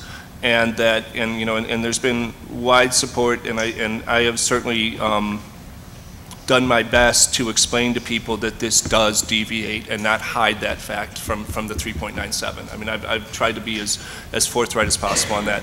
In terms of the setting a new definition for poverty and new priorities, I view this as this is a budget amendment. This is for the purposes of a budget amendment and not a permanent definition that we're going to be adopting. This is the wrong place to do that completely. I do think that it is proper in a budget amendment to hone in and move towards a more deliberate implementation of existing policy, and that's what I see this doing within the context of a budget that's already been taken this far. This is in order to amend the budget, that these are where I see the places where the amendments are most needed, and in that way. And secondarily, I think that also that it provides a structure for the reporting. And I think that that's a crucial piece. So, I think, do the administrator want to add anything before we move to board comments? I would just want to supply the actual number around this. Based on the paragraph per the proposal, your tax levy in your June preliminary budget is a 3.97% increase. That would be modified to 4.31% levy increase. Hey, I guess close. I said 4.3. Okay. That's with the full million. Is that right? Yes, thank you, Mike. Okay, I'd like to open it up now for board comments. Ms. Vandermeulen. I respect what my predecessor, Mr. Hughes, said about keeping one's word, and I intend to do that. One of the ways that I tend to do that is the fact that from the conversations we had earlier that on the early priority actions, that we agreed that those amendments, we were not going to fund them, and that any insurance money, any money from the insurance was specifically stated would go to the teachers. Not some of it, but all of it. And to me, to go back on that promise is something that I just can't do. So I just wanted to put that out there. Okay, any comments around the table? Because anyone want to comment here? Ms. Burke. Yeah. I also appreciate TJ bringing this important issue to light, the work the administration has done, along with the emphasis that and priority has put to be able to address the outliers. Madison does have one of the lowest class sizes, teacher-student pupil ratio in the state, and we should take pride in that. But we also know that it is something that plays into the effectiveness of a teacher and being able to support relationships. I think that we've done a lot in terms of additional positions that were already put into the workbooks. So it addressed some of the issues rather than starting at 18, starting at 17. Now we've added additional positions to be able to address the issues when we see them coming, when we actually see where students are enrolled. That to me is where we should be. And we do have I feel a commitment to the taxpayers who had said that this was 3.97%. That's more than most people's paychecks are going up. And it is a burden. It's one that luckily a lot of taxpayers in Madison support our quality schools. But I think any further investment needs to get a lot more detailed and researched and supported before we go further. And I think that what TJ has proposed beyond what has been incorporated in the budget does get into policy. And this, while we've talked about it a bunch, it's basically been June. This should actually be a topic that should take up most of the school year in terms of a long-term strategy, not only for our main classes, but a lot of what we heard tonight was from some of the specials, the art teachers, right? So we can't just address this just in this one way. So I would strongly urge that we adopt the budget that the administration has put forward, that we put it as a top priority for as we start the work on the budget, but also the instruction work group, and saying, where does class size fit in to our priorities and where do we want to be? And let's make sure we have the thoughtful conversation, the research around it, the look at how do we tie, how does our district look when we compare class sizes to how our students are doing. So I support the additional resources in this. I support the emphasis and the concern around it, but I'd like to support what is in this budget, support the commitment to the taxpayers that we made when we went to referendum, and then put it as a top priority for the next school year for this board. Thank you, Ms. Burke. Other board member comments?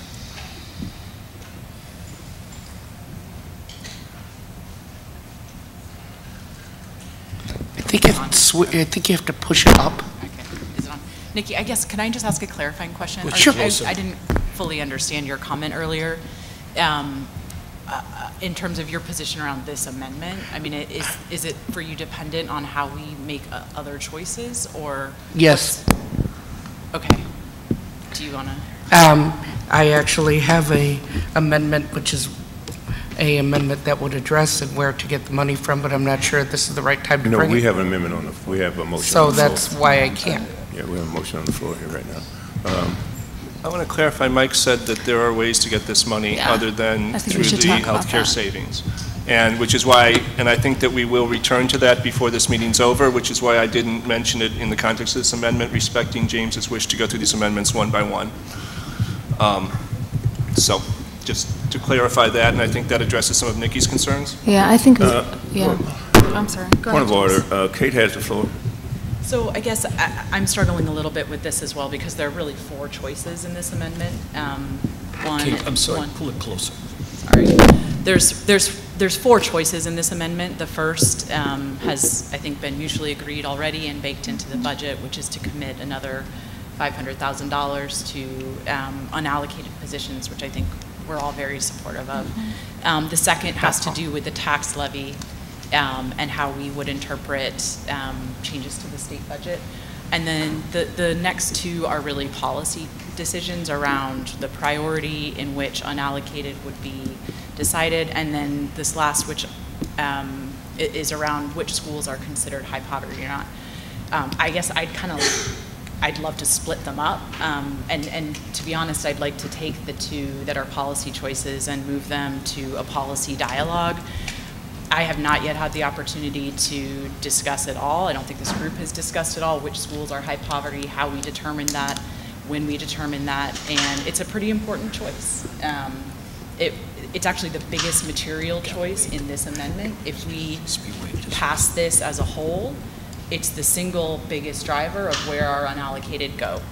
And I don't know as anyone here has had the opportunity to look at that, and I think we should. So I don't know exactly the right point of order to do that. It's similar, I guess, to Nikki's question, which is when we do what things. But I'd like to take the choices separately if we could. So. But we have a motion on the floor, and I'd just like to hear from other board members, if board members have anything to say before we address that. Mr. Moffitt and Mr. Loomis, Okay, Mr. Loomis. Well, it's important, and I'm glad you used the phrase up to an additional. It doesn't mean it's going to be the full million, so that should be understood here, because we might not need everything. There's no disagreement that more resources should go to higher poverty schools, and then the curious issue I'm going through is the way they're defined, and I don't know if we've really flushed that out there, as Kate was saying. So I can support the money here because we're not locking in $1 million. So we're not going up to 4.3 right now. We're saying up to after we get some more data on what we're going to, what we're looking like when enrollment figures come in.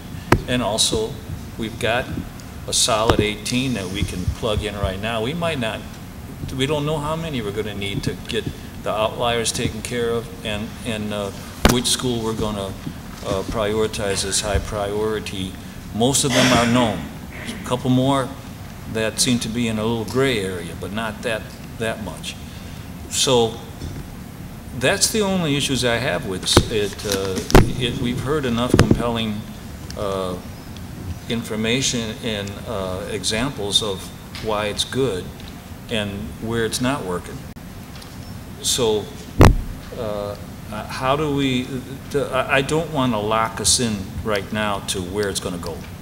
I guess that's what I'm saying. I think this is good that we're going to do this. So this ensures that everybody, classes that are too high are going to get addressed, particularly starting first with high poverty schools. There's not much disagreement around the table here on that issue. All the other issues, are we clear that that's how we want to do it right now, as far as the policy implications? Are we defining it right now, or is it still up for debate between now and September? Okay, thank you, Mr. Loomis.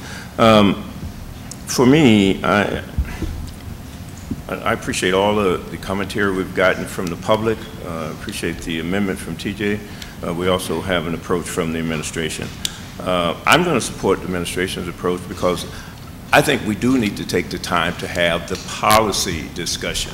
And so this is not the place, in my mind, to separate the policy out and start having that discussion unless we're willing to be here till 3 in the morning. I just don't think this is the place for that. I think we have to run it through our operations work group to have the policy discussion. The idea of which of our schools are high poverty schools, I'm not going to sit here today and debate that with anyone. I'm not going to say Mr. Merckx is wrong, and I'm not going to say I agree or disagree with that. I think that's something we need to talk about and discuss the process of determining that, whether or not this method of that is proposed for high poverty schools is the one that we accept here. To me, that's a longer term discussion, and it's more of a policy discussion. Also, something we haven't talked about is some of these says not to exceed a certain amount of students. We haven't used the word caps here, and I know that this is not considered caps on class size, but if we have a not to exceed, in my mind, that's a cap. And one of the things that I'm concerned with is our principal flexibility. You know, we give principals the leeway to really make decisions in their classrooms, which you know, they think is best for their schools.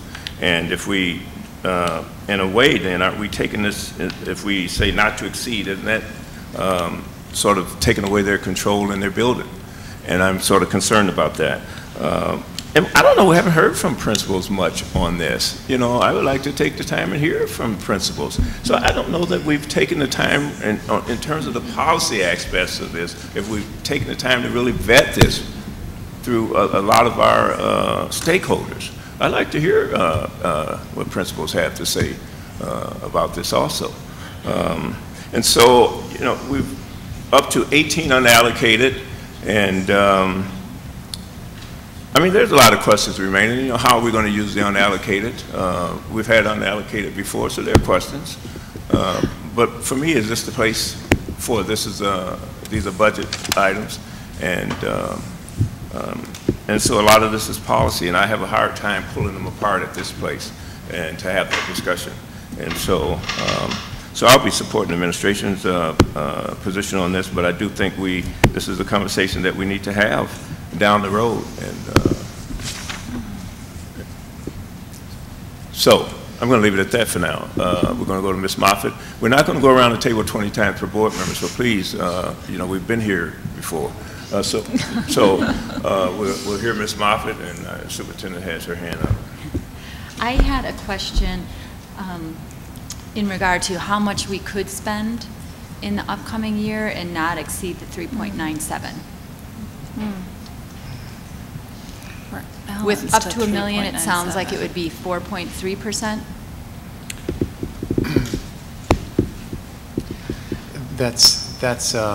That's correct. As Dean, I think, was saying, up to $1 million in additional spending or allocated funds means up to a 4.31% levy. They move in tandem.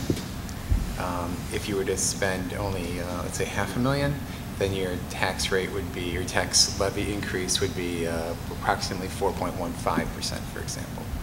So does that answer your question? Kind of. So if we spend $350,000, would that be about 3.97? No. We're at 3.97. So any additional budget balance. Okay. Right. Okay. Which includes the $1 million in unallocated. Okay, I appreciate that. Because I do want to be mindful of that promise that was made during that referendum. I just also want to be mindful that when we did the advocacy work behind the referendum, one of the big pieces was this promise to the community that we would focus on class size, because that was a priority that we heard time and time again. So. Well, let's remember there's a lot of promises to communities. And there, you know, and look, let me say this and be perfectly clear. When we talk about community, there's a lot of communities in Madison. Which part of the community are we talking about? It's not one community. There's a lot of voices out there, and I'm not sure we've heard from them all. So we need to take the time to hear from all of these communities. We love to talk about the community, but there's a lot of voices in the community. Have we heard from, I really appreciate hearing from students today. Again, we haven't heard from principals, and there are other demographics in our community that I haven't heard from. Yeah. And when I look in the audience, I don't see them present here. So let me just be perfectly clear when we start talking about communities. So we need to take the time to hear from everyone on this. And so, Superintendent, you had your hand up. Thank you, James. I wanted to, if it's okay with you, circle back to this question of the funding source for the additional $500,000 in unallocated. And I heard the testimony, I get it, and I agree with it. I wanted to give Mike a chance to maybe talk a little bit more about that, because what I'm hearing from the board is support in investing in an additional $500,000, a full $1 million in unallocated in order to address the issue of outliers. And what I think I'm hearing is a commitment to doing the policy work that we want to do next year to make sure that our class size standards meet our expectations so that teachers can do their best work. That the hang-up might be the source of money that we're using for that $500,000. And that shouldn't be our hang-up. I think we need to address that. Is that all right if Mike addresses? Yeah. 20 seconds or so. Yeah. I think that we can both fund the $500,000 that gets you to the $1 million, that builds your unallocated pool. You can do that, and you can also do it in a way that that does not rely upon additional health insurance savings. So what I would propose is we simply designate a different source. And as I mentioned earlier today, there's a couple possible sources there, including the rebidding of some of the other insurance lines that come at no expense to any employee. So we would simply identify a different source. That then leaves the issue of the health insurance savings. Currently, we figure about $380,000. It would simply be, how do I say this? The savings would be in the budget. The board could designate what it intends to do with that, whether it be additional compensation or whatever your values lead you to. You'll be free to make that decision. I think that should hopefully cut the Gordian knot on that issue. I hope so. Okay, Nick, Mr. Vandermeulen had her hand up. Actually, that just answered it, so. Okay. But I think TJ did. Okay, Mr. Mertz. Just on defining poverty, I understand the frustration, and again, I just want to emphasize that this is a one-time definition that's being used, and I also want to emphasize that the current definition of poverty we use is the schools that it seemed best to allocate SAGE to something like 5 years ago. And to me, that is a very inadequate definition, and I would, go head-to-head with anyone saying that the definition used in this amendment is a better definition than that. And so I'll just, lay that out there, that and because allocating SAGE was based on many, many things and not necessarily needs of schools, and those decisions were made at a time when we used local funding to reduce class sizes much lower than we have them now. Very, very different context that the SAGE contracts were given. So, but that's our current definition, is who we gave SAGE contracts to some years ago. We need to have this discussion. Okay, final comments. Yeah, I mean, I guess, so is this on? Yeah. I guess what I'm hearing from this group is broad support for continuing the policy dialogue at a separate point. And support for additional unallocated, potentially even past what's been baked into the budget, as long as we remain within our commitment to our community to stay within under 4% for our tax levy. That's what I'm hearing. I didn't Is that- say that. Okay. I said I supported what the administration has in the budget and that we're not talking about additional positions. Okay, fair enough. I think we all heard what we all said. Okay. Is it possible to split this amendment, Dylan? Is that? What's the process? Yeah, I mean, the next process would be an amendment to amend the amendment. And I mean, that is a dog chasing its own tail at some point. But, right, I mean, each amendment gets voted up or down, and then you're voting on the last thing as amended. So you could make an amendment to remove X, Y, or Z, or add A, B, or C. And then we would vote backwards to getting to the original language. So I guess I would like to make a motion to amend, to take the policy pieces of this amendment out. Is that, and if I need to say something else to make that accurate, Dylan, please, by all means. Yeah, well, I would like to just, so looking at it, so we've moved it, we've referenced it as attached. So would that be to make a motion to modify TJ's amendment to end at if it is $200 or more and striking everything thereafter?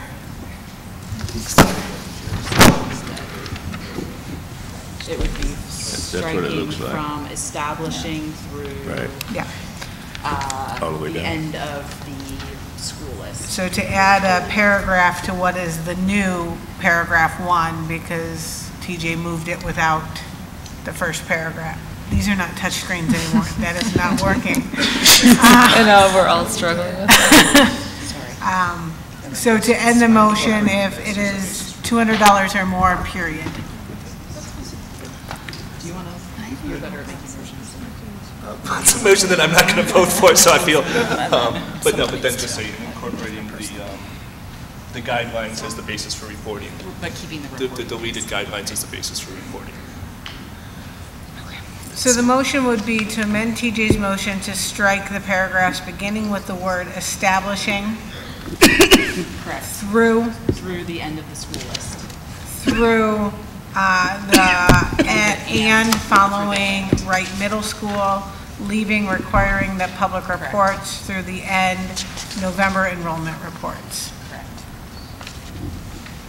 To leave a motion that quite frankly reads, dependent on per pupil categorical aid provisions of the biennial Wisconsin state budget, allocating up to an additional $1 million to expand the number of budgeted unallocated classroom positions proportionately with no additional allocation if the categorical aid increase is $100 or less, up to $1 million if it is $200 or more, and requiring that public reports be made to the Board of Education, which include the amount of funds remaining from this allocation, the number of sections or classrooms added to date from this allocation for each of the listed priorities, the number of sections or classrooms remaining that exceed the guidelines for each listed priority based on then current enrollments, with a minimum of 3 reports, July 14th, 2017, August 21st, and then the 3rd report after October enrollments.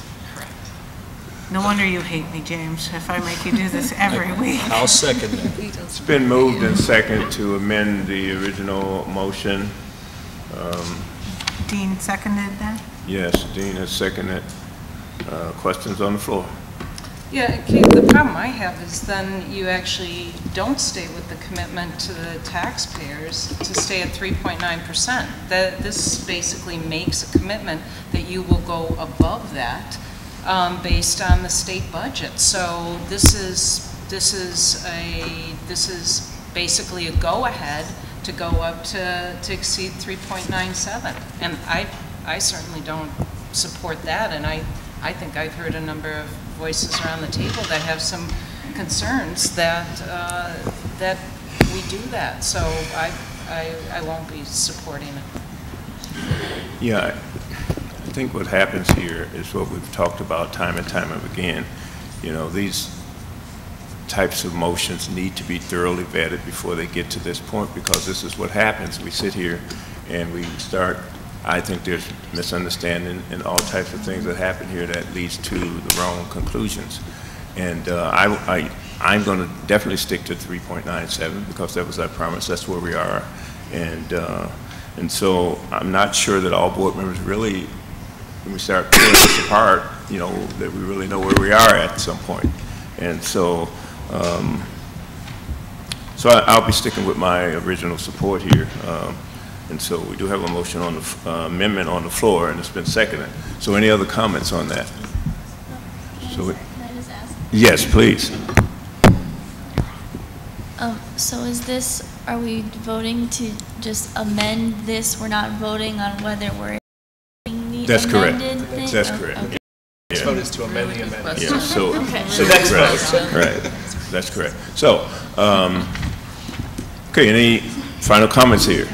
Okay, so we have a motion and a second, and so we'll be voting on the amendment.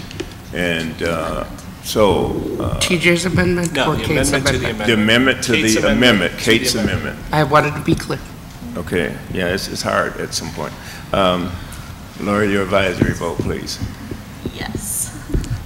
All in, we have to show of hands on this one. All in favor?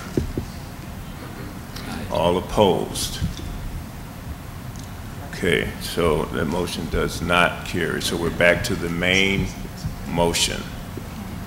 So, I don't know if we need any more discussion on the main motion. Which is TJ's full amendment. Pardon? Which, just to clarify, is TJ's full amendment proposal. Yes, so so we're back to the main motion, and to be clear, this is the full amendment as outlined in the original motion. And so that's all the policy stuff and everything. So all in favor of the original motion, say, Laura, your advisory vote, please. No. Nay. All in favor, show of hands, please. Aye. Aye. All opposed? So that motion carries 4-3.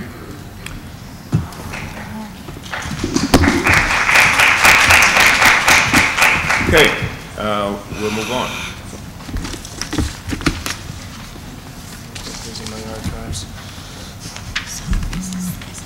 Next item on the agenda is, which is withdrawn. The next open item is the Education English Language Learner Recruiter.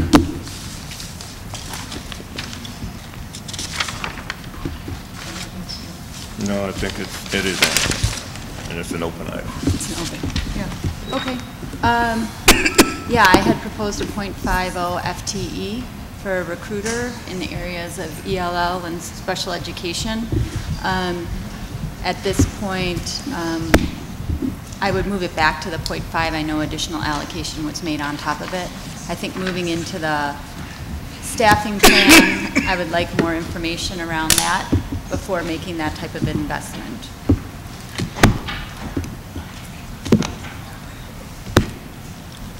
Okay, any comments on this? I would just like to get a clarification on the status of this. Nothing has been built into the budget at this point. We have an initial amendment for a .5. We have a discussion in the job description that led to a .10, and Anna is now moving the initial .5, and which is not in any way incorporated in the budget. Is that correct? Is that the lay of the land? Always good to, you know, just make sure we're all on the same page here. And so the job description is no longer, is only partially right. Yeah, yeah, because the job description, yeah. Or 1.0. Okay, any other comments? Laura, your advisory vote? I'll abstain. Okay, all in favor, say aye, please. Aye. Opposition? So, motion does not carry. Okay, next one it's been withdrawn. Okay, the next open item is the providing attorneys for students. Mr. Vandermeulen? Yes. Very simply, this is an issue that's very important to me.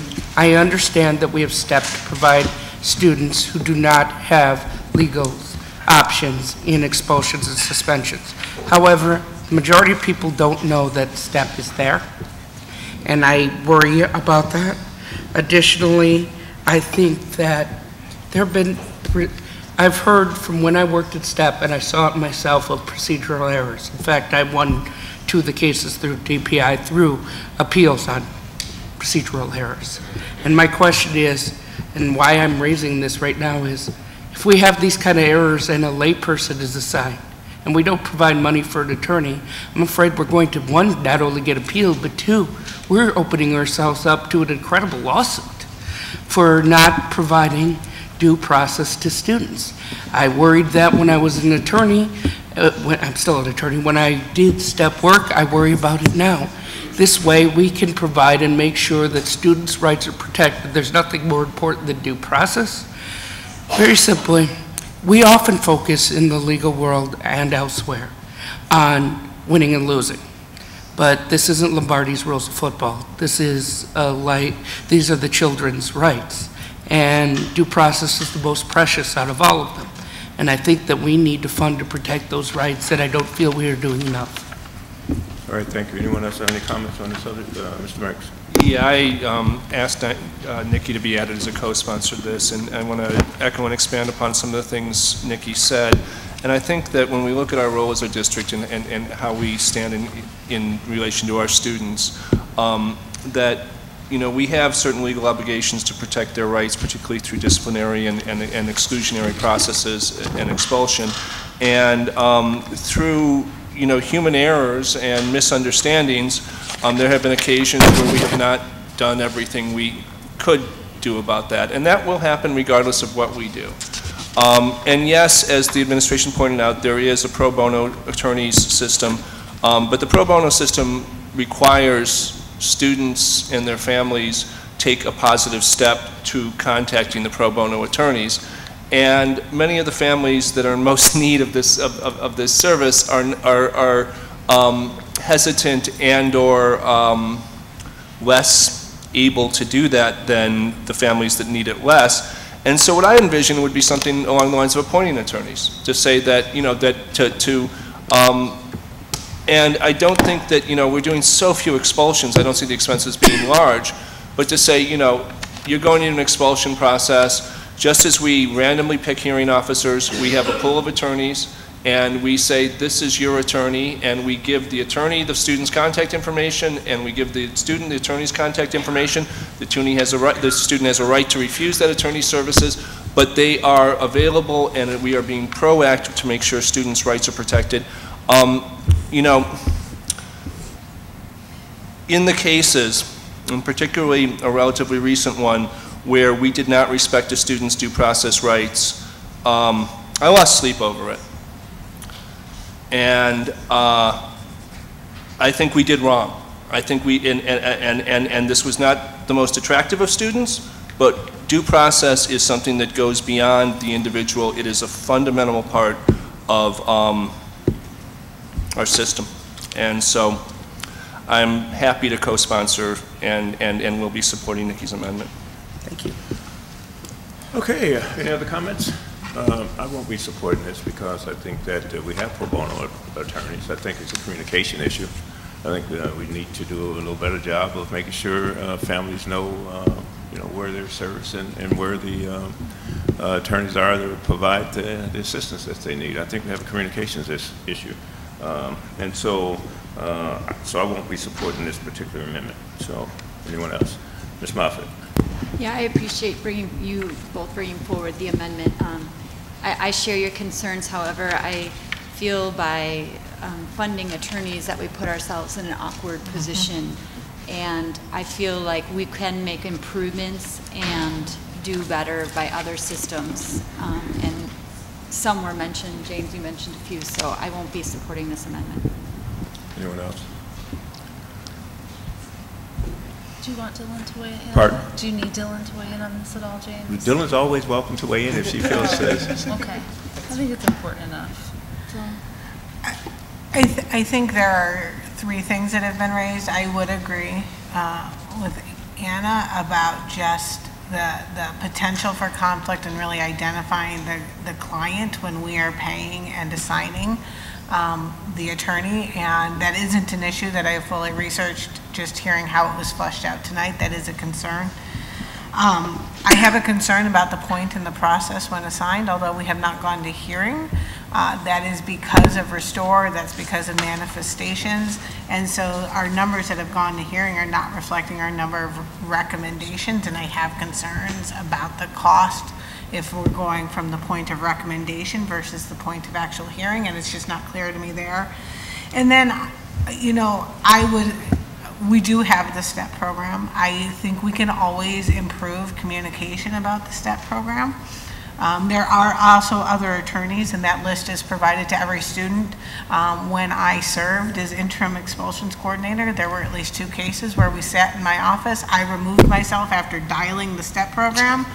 And so I know we go above and beyond in many times to make those contacts, but we can always improve it. And I do think that that outside provider of the resources is the better way to go. I know what we pay our hearing officers at an hourly rate. We would not get attorneys at that rate on a regular basis. And so I think the cost would exceed what is here also. So I guess that was 4 reasons that I think we should not move forward with this at this point. Anyone else? Just one thing, clarification. Pardon? Like to clarify on the cost? I'd like to clarify one thing. Sorry. My understanding would be that that the consultations, if they were done on Restore referrals, would be very, very brief, and billable hour or 2 per student. And we're not even doing that many ones. I would not see these as being appointed for manifestation and knowledge hearings. So I mean, I guess that's, and so that would be the 2 pieces I would see this covering. Fair enough. Just one other clarification. When we're talking about attorney's rates, I'm talking a public defender rate, which is currently $40 an hour, which is the current public defender rate. We would not be successful. All right. People. All right. Thank you. Lauren, your advisory vote. Nay.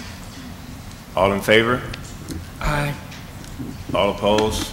Opposed. Motion does not carry. Okay. Principal leadership.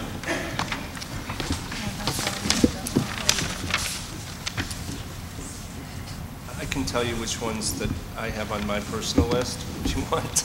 Well, the principal leadership has been suggested in the budget. Yeah. So the question is, do we need to talk about it? No. Okay. Thank you. The next open item is bilingual transportation. No. So, no?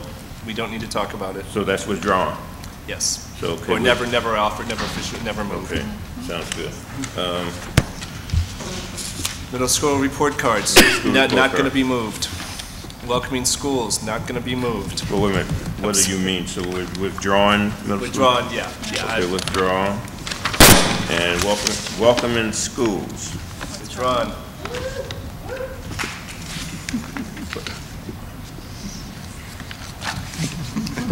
So let me make sure I understand the withdrawals. That means it's go for the budget.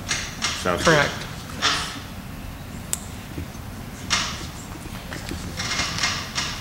Okay. This is where we are. Pathways. All right, this one I am going to move, and so I will move it. I move that for the 2017-18 preliminary budget, we decrease Pathways Development funding as described in the priority actions from $200,000 to $106,000, and further move, which was not in the original amendment, that $106,000 be funded via TID 25. It being an innovative activity. Second. Been moved and second. Discussion. Can I get clarification from administration on this?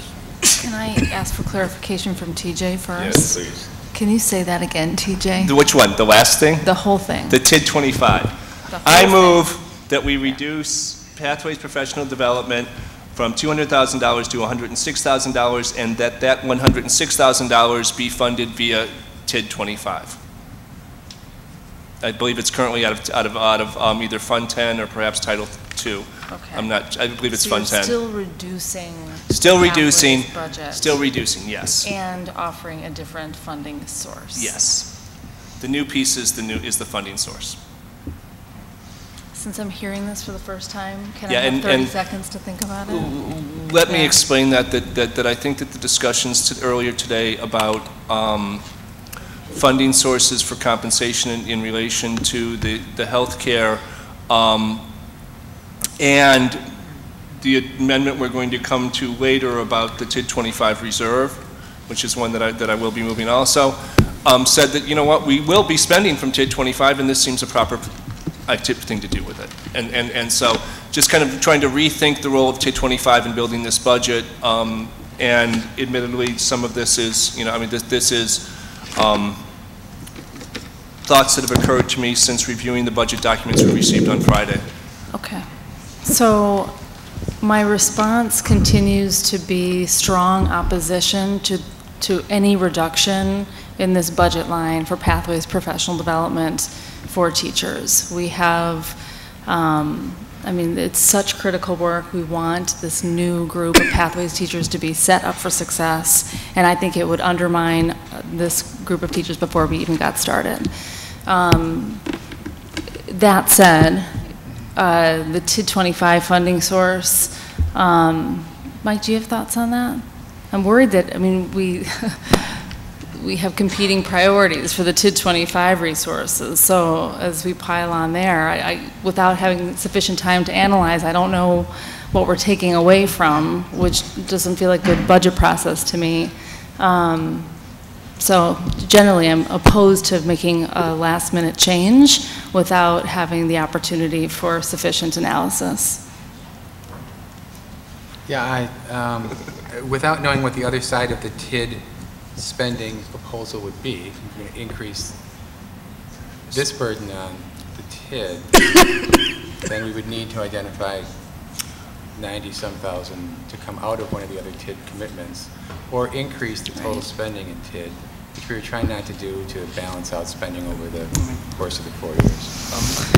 If I could just discuss a little bit about the TID in general. Number one is that a motion that's still live is to reduce the TID 25 reservation for innovations, to eliminate that, and this would be, and that's $200,000, and this would be $106,000, and so that would be more than balancing it. The TID also has $300,000 reserved for instructional space renovation, not defined at this time.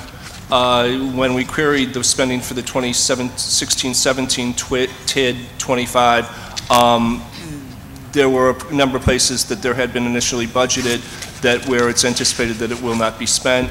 So I think that there's that. And then finally, the big piece of TID 25 is that, number one is, I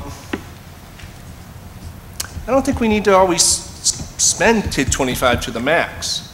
And that, you know, as we talk about worries about equalization aid and how it affects our property taxes, it's the spending that affects our property taxes. And that if we, you know, if this actually, the combination of the two amendments around TID 25 reduces TID 25 spending by $94,000, and that would be, that would impact not our equalization aid this cycle, but, but if we don't spend that and rather you put that into fund balance, it would impact our equalization aid in a minor way the following year. Because equalization aid is based on prior year spending to some degree, I mean, and a lot of other factors. And so so I think that, you know, I understand the value of having this source that we can call on for and not ongoing spending with TID 25, but I don't think we always have to max out on it. And so even though I'm referring to add something here, more generally, I think that we can,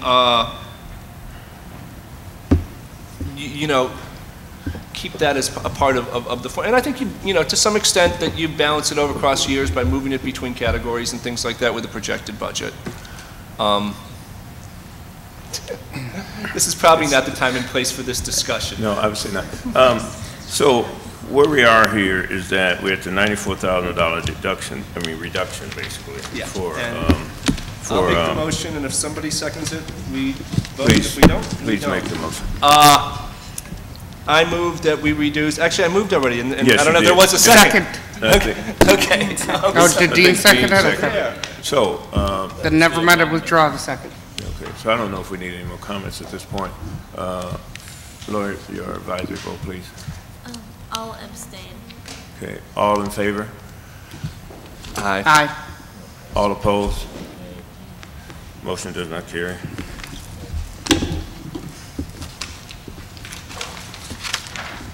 Okay, where are we here?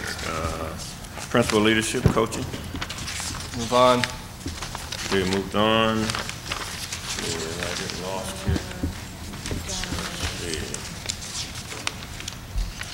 Are we at the employee handbook? I am not going to move this one, but I will encourage the administration that both in the handbook discussions and in the work on the new MOA with Forward Madison to have these mentor positions done via the co-curricular and extracurricular in future years. So I'm not moving it though. All right, thanks for the comment. Development of redesign for secondary alternative schools. Not moving it. Reservation for innovation opportunities. Last one. I move that we eliminate the $200,000 designated for reservation for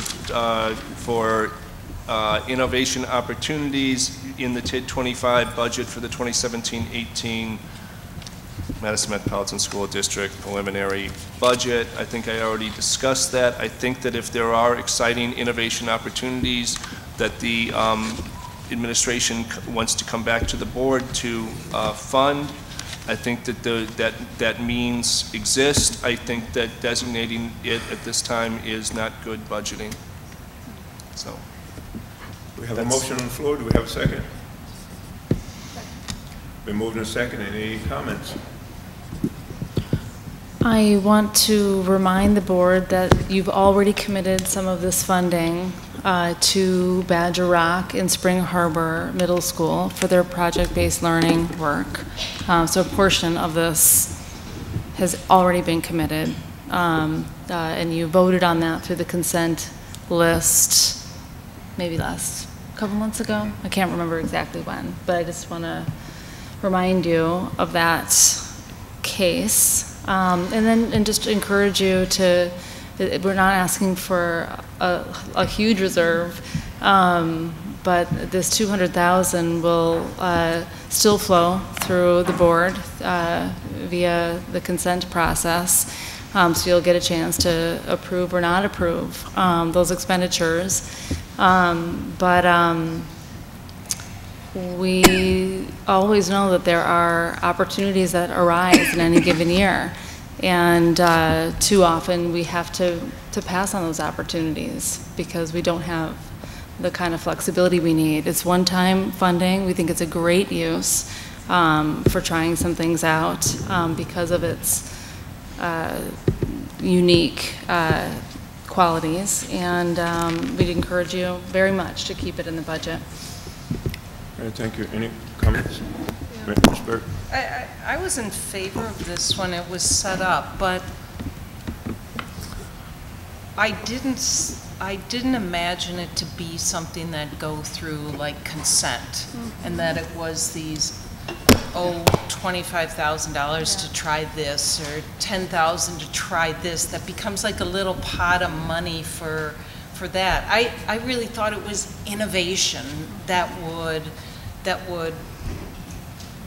be more meaningful, and as such I think it has longer timelines. So I didn't see it as necessarily having a different accountability structure, and I am concerned about it just being a pool, and now Montessori is using it for this or that. I guess I'd really like it to get some board attention or approval before it just hits a consent. At that point, Sure. it almost feels like it's a done deal. People have been working on it Yeah. for quite a while. There's already been an RFP perhaps to do it. I certainly wouldn't support it being that type of fund. Yeah, I mean, I don't know that we have any like clear vision yet for what that process would look like. Consent is the process that's available to us. If the board wanted to work that through the operations work group, we certainly would be open to that. We just want an opportunity to have some flexibility in the budget of one-time funds to do things that are innovative. So that's our ask. Process, we're a bit agnostic about the process. So, Mike, did you have a comment?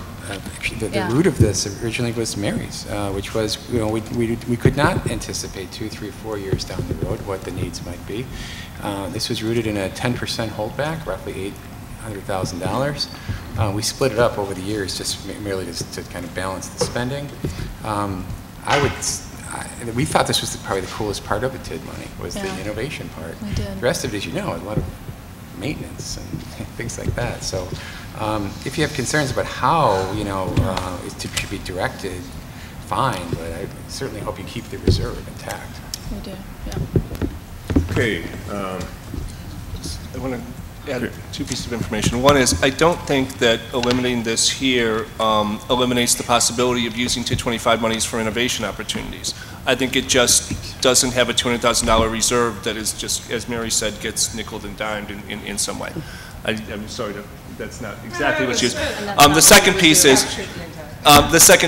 that it looks like the I believe the Spring Harbor and Badger Rock RFP was for $25,000 in April.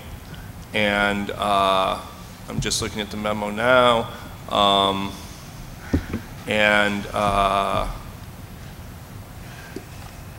Account number budget is the 2017-18 development redesign of secondary alternatives TID 25, which is a separate item as far as the priority actions go. Maybe I'm just I mean, that's a different item as far as the priority. I'm just reading this now that you called attention to it, but that's a different item as far as the priority actions. Now, maybe this was mislabeled, I don't know.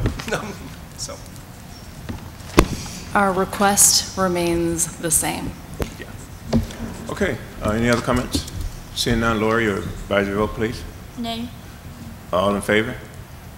Aye. Any opposition? Okay, motion does not carry.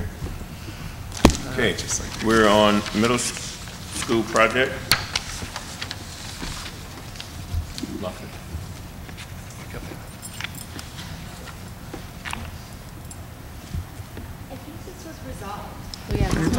Yeah.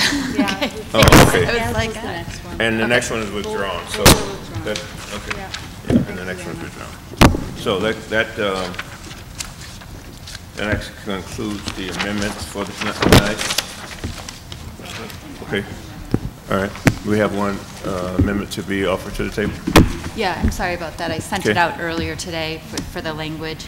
I move that we remove 2.0 FTE for personalized pathways coordinators at $172,000, 1.0 FTE for the OMG teacher leader at $97,000, and 2.0 FTE for the BEP specialists at $180,000 from the 2017-18 draft preliminary budget previously removed from the pre-approval list for a total of $449,000.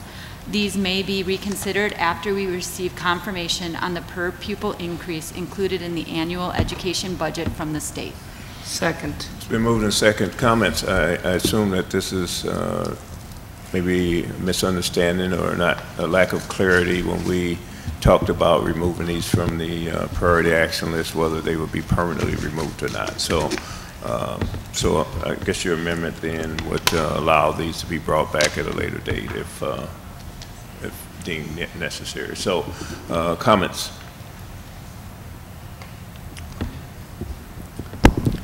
I just want to make sure the board knows that when you voted back in May, when we do this every year, you voted on but we would move forward as an early approval. But it wasn't an amendment process where you were voting on making cuts from the budget proposal. So just want to make sure we're clear on process. And I certainly apologize if there was any confusion about that part of our annual process. And, you know, we haven't changed our minds about the need for what we've built into the budget, these priority actions. I fully respect the request of the board or Anna's amendment and what the board decides. But we do feel strongly that the pathways positions, which are not full-time FTE, they are time from staff meant to support the academic and career planning process, support for students in their experiential learning opportunities. So we'll be challenged to get the work done planned for next year. We included the additional 2, and I realize you voted in favor of an early approval for 1, but those 2 positions for our Office of Multilingual and Global Education, because we severely cut that office several years ago and have struggled to provide the high-quality services our schools need to execute on the ELL plan. So again, we're not proposing it as a nice to have, but I think we believe it's a have to have. And last but not least, we included a couple of positions specifically committed to the secondary level implementation of the behavior education plan.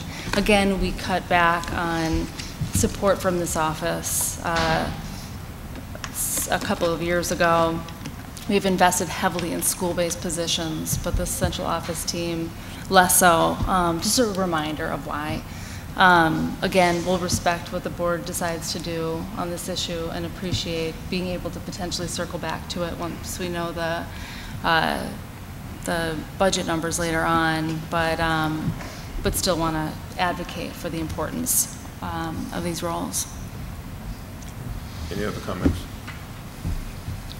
Okay, Laura, very quick. I just want to say that there is, that there was some confusion and there was confusion, but folding these back in the budget was a completely reasonable thing to do. Not folding them back in the budget would have been a reasonable choice too, and an amendment to pull them back out again is reasonable. I mean, I think that it's all part, that you had to do something with them, and what you did was a reasonable choice, and so no objections on that at all. So just from my point of view, and just because I know that Mike and I had some private back and forth, I wanted to really make that clear that I wasn't making any objection to that. Thank you, too. Okay, Laura, you're about James. Okay. Just sorry, I want pathways to succeed, and I think with the planning at the ground running, with the plan that we feel is most optimal for success, I would like to propose an amendment to withdraw the 2 pathways position from your amendment.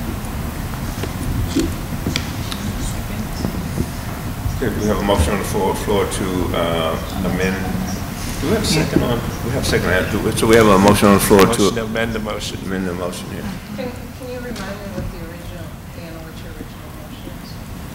It was to remove 2.0 FTE for personalized pathways. There were originally 5. There were 5. 1.0 FTE for OMG teacher leader and 2.0 FTE for BEP specialists. Okay. So there are 5. So Dina's suggesting we put the 2 pathways back in. So it's been moved and seconded. Is that correct? Did we get a second? Yes. Okay. Any other comments on the amendment?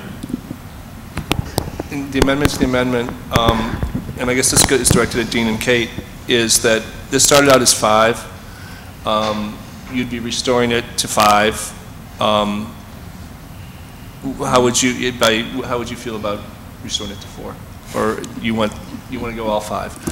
Well, he has it on the floor. Fine. Here. That's fine. Second That's fine. I'll just okay. Laura, your advisory vote, please. Yay. Okay, all in favor?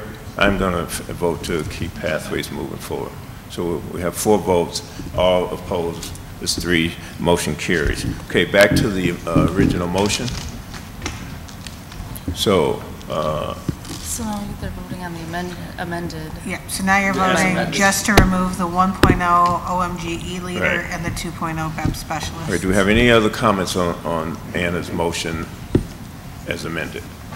Just to, point of clarification, would the point of postponing the funding would be to wait until the state budget comes in?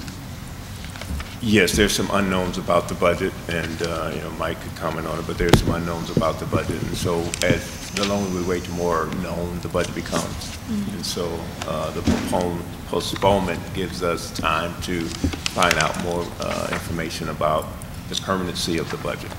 And so, so that's one of the reasons why we're postponing. So yes, is the answer. Okay. I'm going to make an Dr. obvious point. James, I'm so sorry. No, the we're here all night, so. Yeah, the postponement, on obvious points, yeah.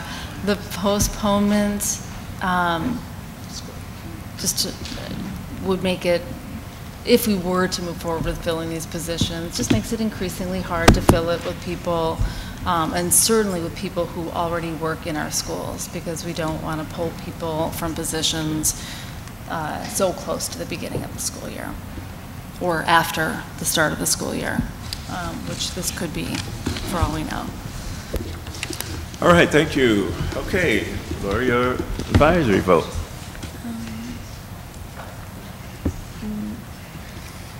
No. Okay, all in favor? Any opposition? Okay. So it carries 6-1. Okay. Any other further motions to be, no. Any further motions to be placed on the floor? Nikki, did you want to make a motion about sources? No. Okay. Well, I just asked if there was any further motions to be placed. No, he was helping me out, and I appreciate it. I understand. We all try to help each other out, but I had the question that was on the floor. So point of order, please. So that concludes Superintendent's announcement report portion. So we still have to vote. If I can finish. Okay. So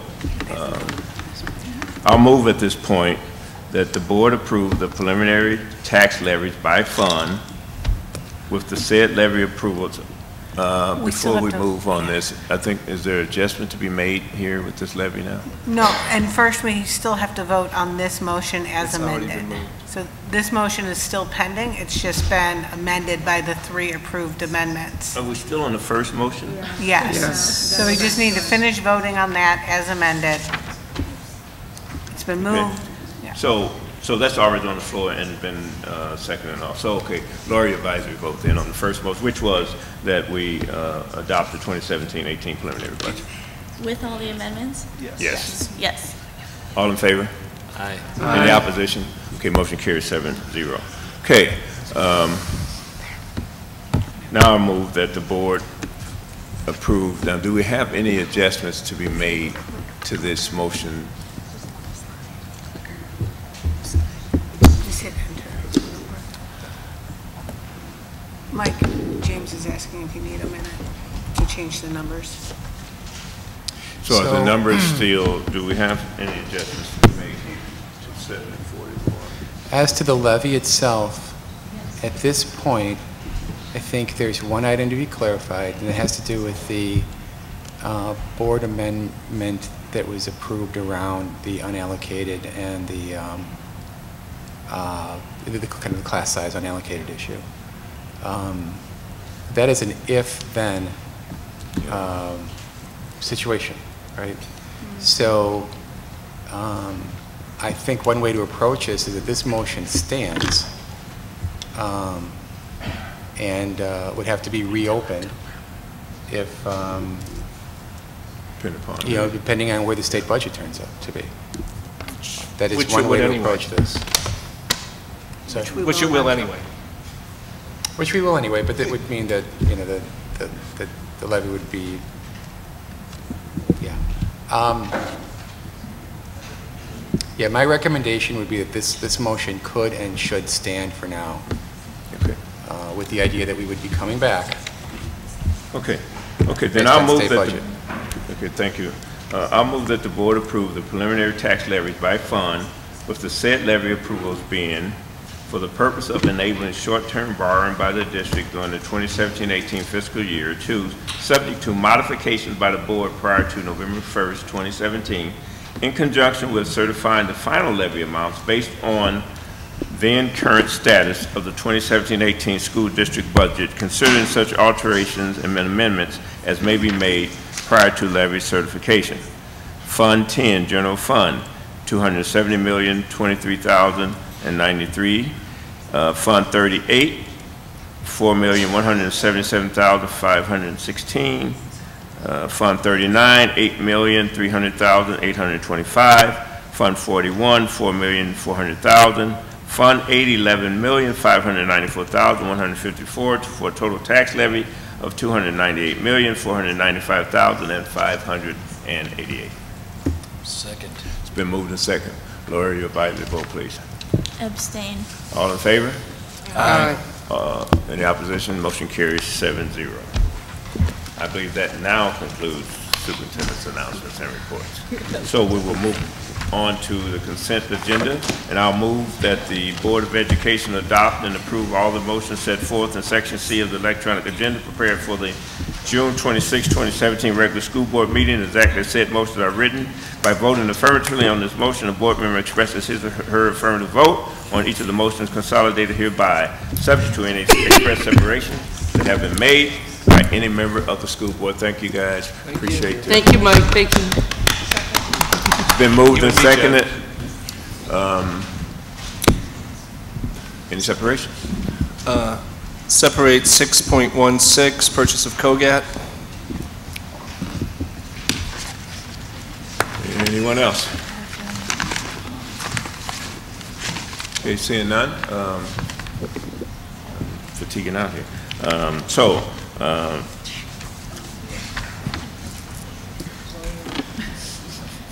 Advisory vote, please. Laura. Abstain. All right, all in favor? Aye. Any opposition? Oh, yeah, that's right. Any opposition?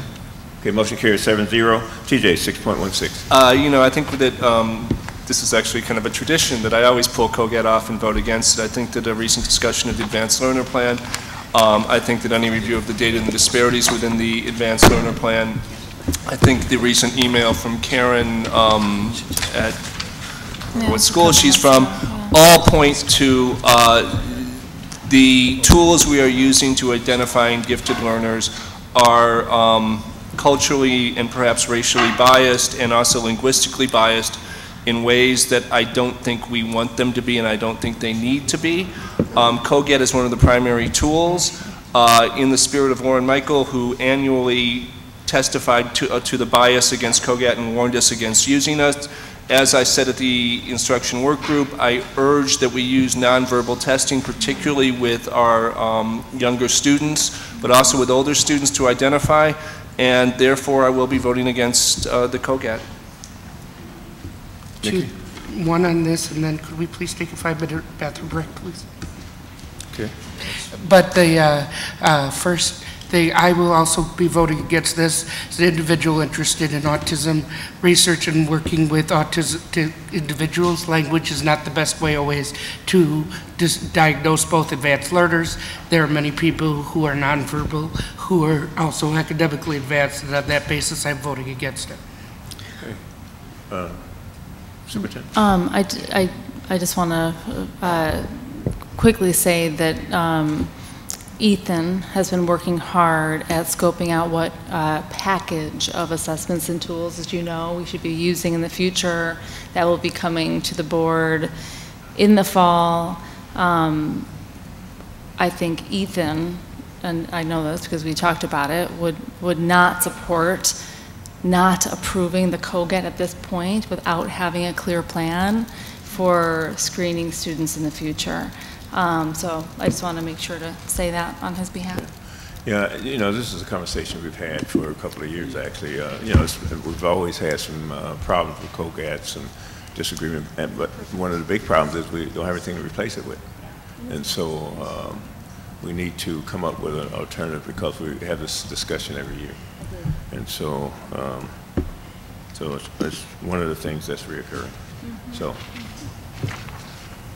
all right, Kate, I mean, not Kate, Laura, your advisory vote, please. Yes. Okay, all in favor? Aye. Aye. All opposed? Oh, let's go back and start. Yeah, we're doing that vice versa, what we normally do. Hold on, I haven't put the motion on the floor yet. We're going to take a break after this. Okay.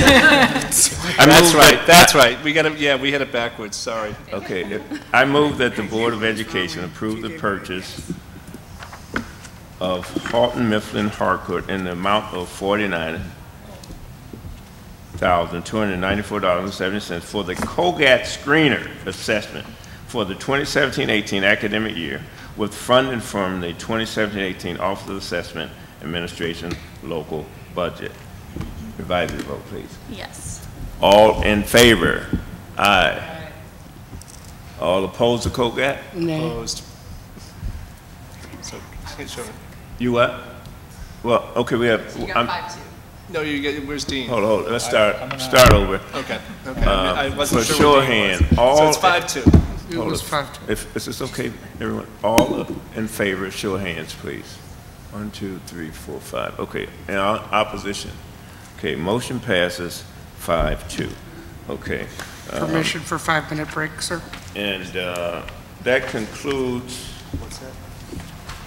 That concludes our consent items for this evening, and we will take a, please keep it to 5 minutes because I will be moving on in 5 minutes. Thank you. I was trying to keep it short. I was trying to keep it short, Kate. So.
vote on each union's ratification. Is that correct? Yes. So I'm going to move that the Board of Education ratify the Madison Teachers Inc.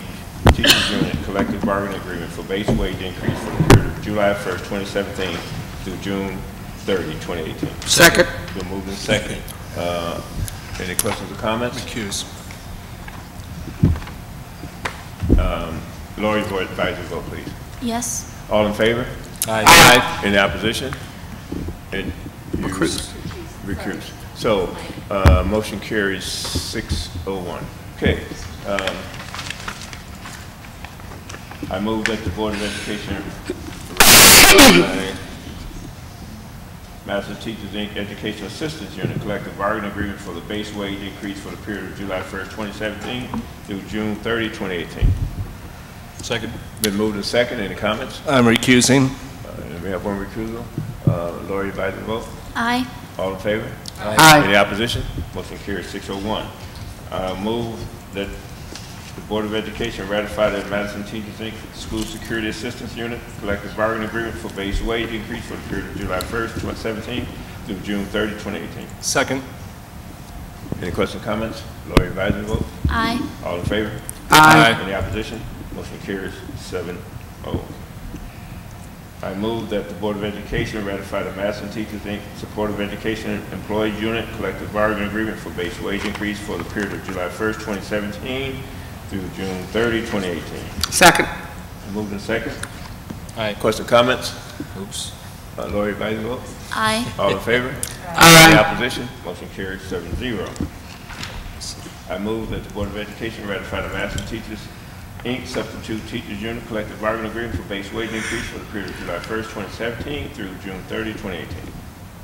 Second. Been moved in second. Any questions or comments? Lori, advisory vote. Aye. All in favor? Aye. Any opposition? Motion carries 7-0. I move that the Board of Education ratify the Building and Construction Trades Council of South Central Wisconsin Collective Bargaining Agreement for the base wage increase for the period of July 1st, 2017 through June 30, 2018. Second.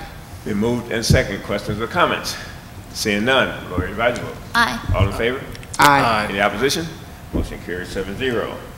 Okay, that concludes the business section, and we'll move on to items that proceed to work groups. First one is instruction work group. Mr. Merckx. On June 5th, we discussed updates on the Advanced Learner Plan and met our new Director of Advanced Learning. This will be ongoing work with the target for September, October approval of a new Advanced Learner Plan.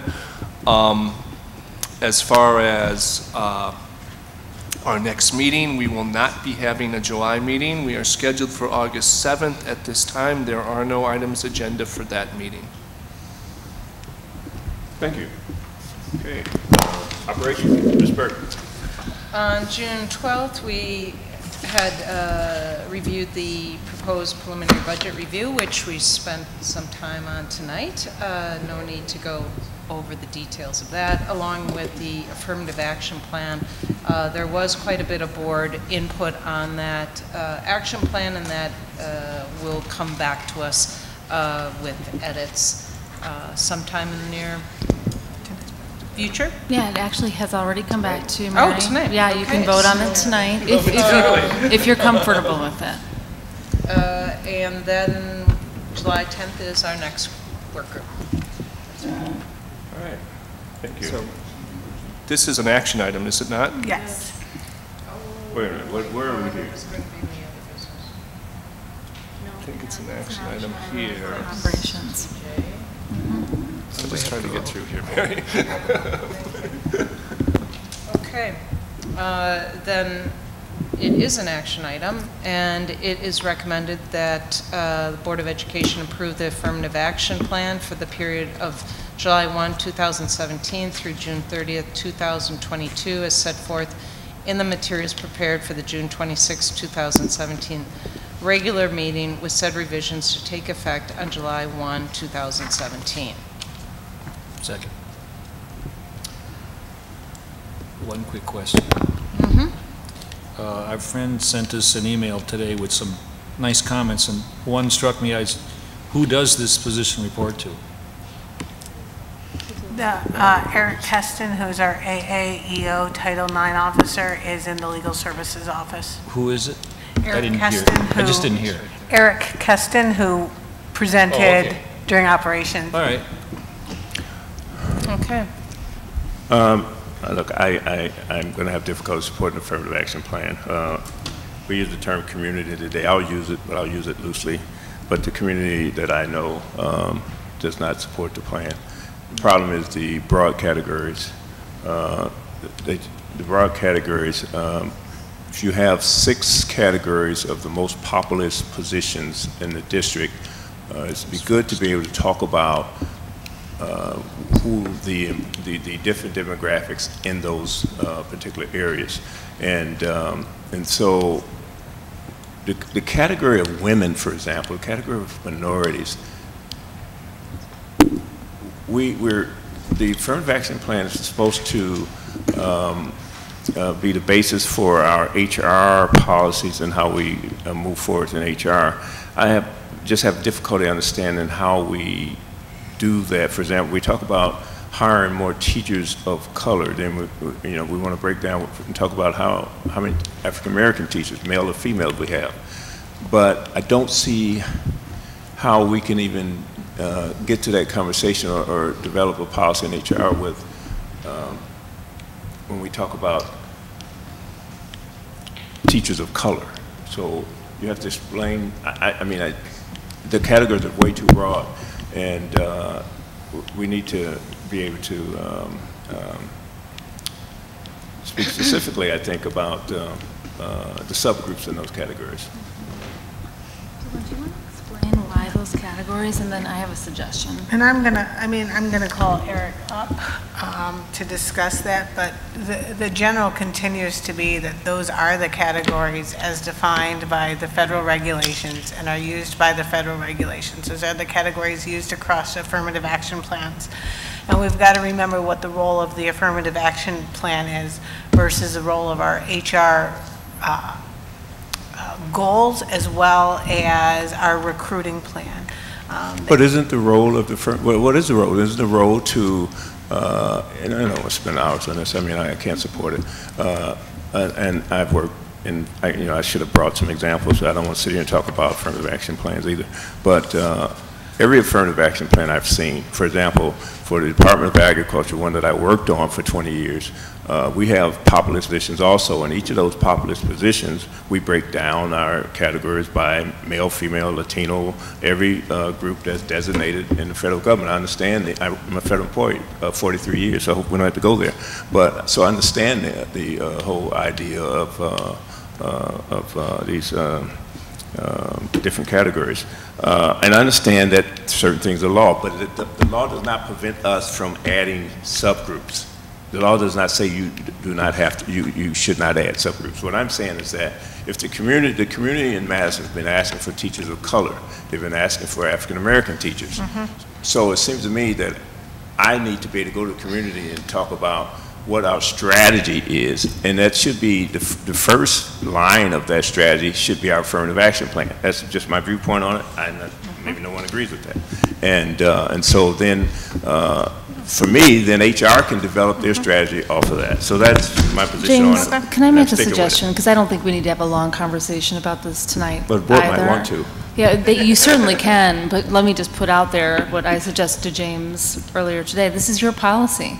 Right, that this isn't driven by federal mandate or, the board has a policy on affirmative action plans, and if you aren't feeling comfortable voting on this tonight, well, Dylan can describe what we would have to do exactly, but we certainly could delay to give ourselves more time to discuss and work on it and yeah, so what you're saying is that it's not like other things. If we don't vote on it tonight and wait a month, it's not the end of the world, right? Well, our current one expires. Yeah, you'd have to on vote Friday, to extend. but we could continue to extend that one if you would like, and we can continue to have this discussion to the extent, because we do it, we have an affirmative action plan because we want to have one, and we have a policy, and I think that was Jen's point. We're not mandated to have one, and therefore it should be a plan that serves your purposes.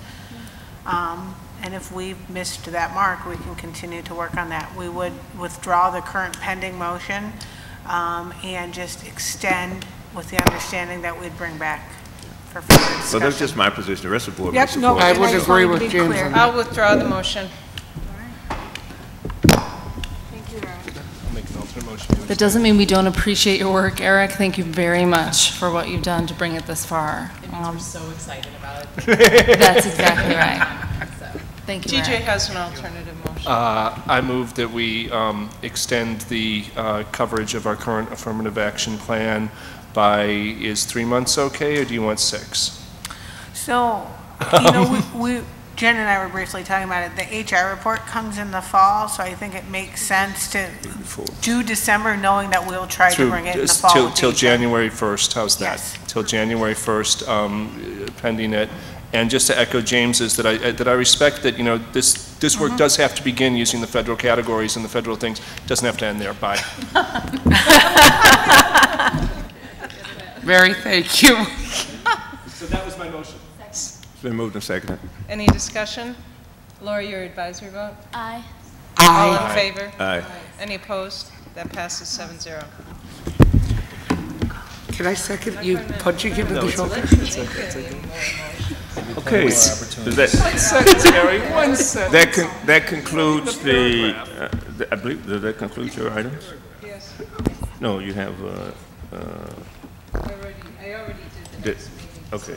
All right. Other reports to the board. City of Madison Education Committee. No meeting held. We did not have quorum, so there's no report. Our next meeting will be held on July 12th, 2017. Thank you. Student Senate. We looked at the health survey data, which was surprisingly positive, and we worked on our year-end video. All right. Thank you. Reports from the meetings held May 3rd. I'm not sure what this is. Personalized pathways. We're on. Oh, where are we? 11-3. Yeah.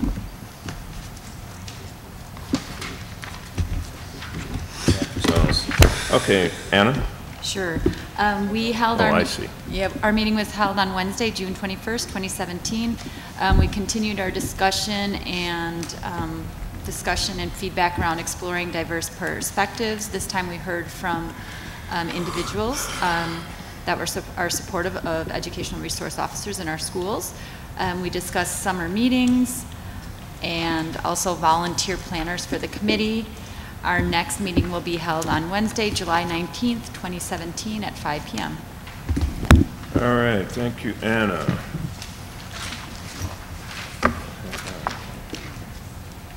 Other business.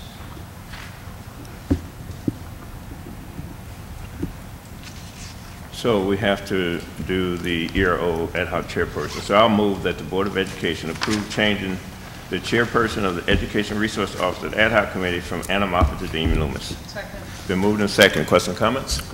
Lori, your vote. Aye. All in favor? Aye. Any opposition? Motion carries 7-0. Congrats. It's okay, everybody. Congrats. All right. So, intergovernment agreements.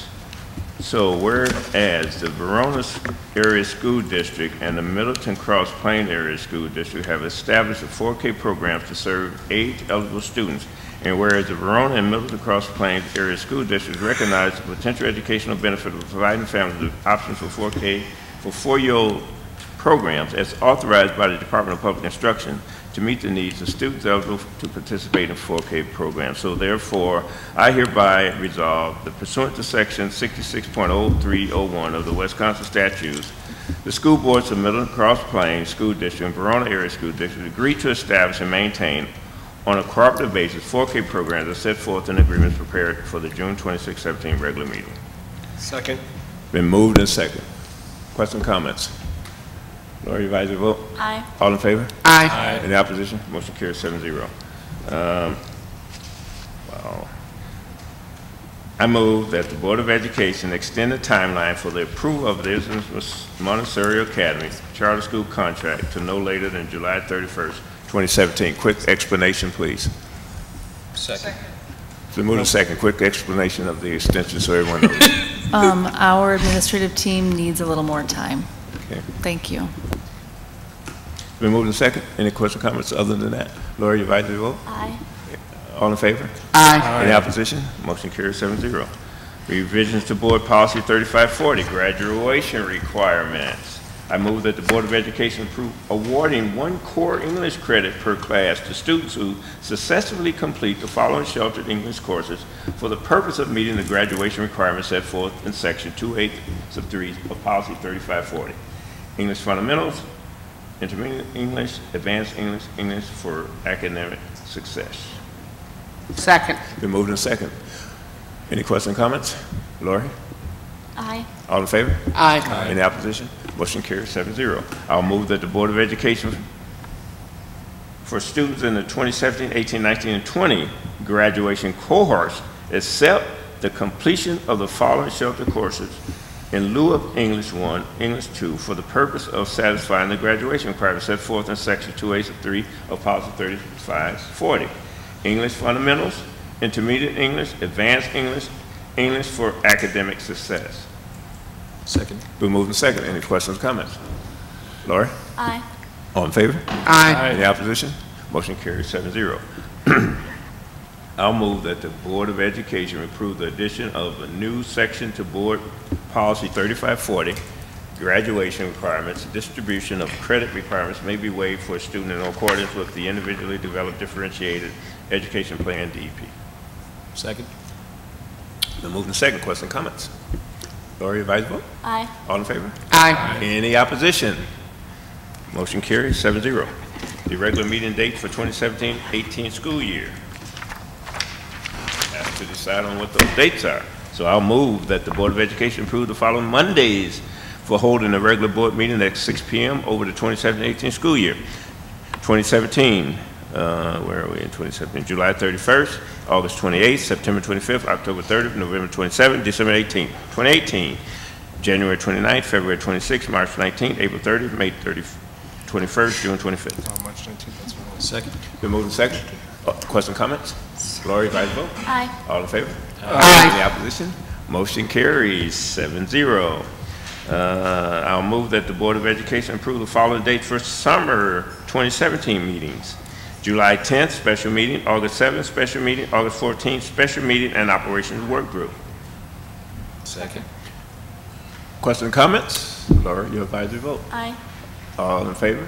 Aye. Aye. Any opposition? Motion carries 7-0. Any old or new business to be brought before the board tonight? Sure about that? Okay, then I'll move adjournment.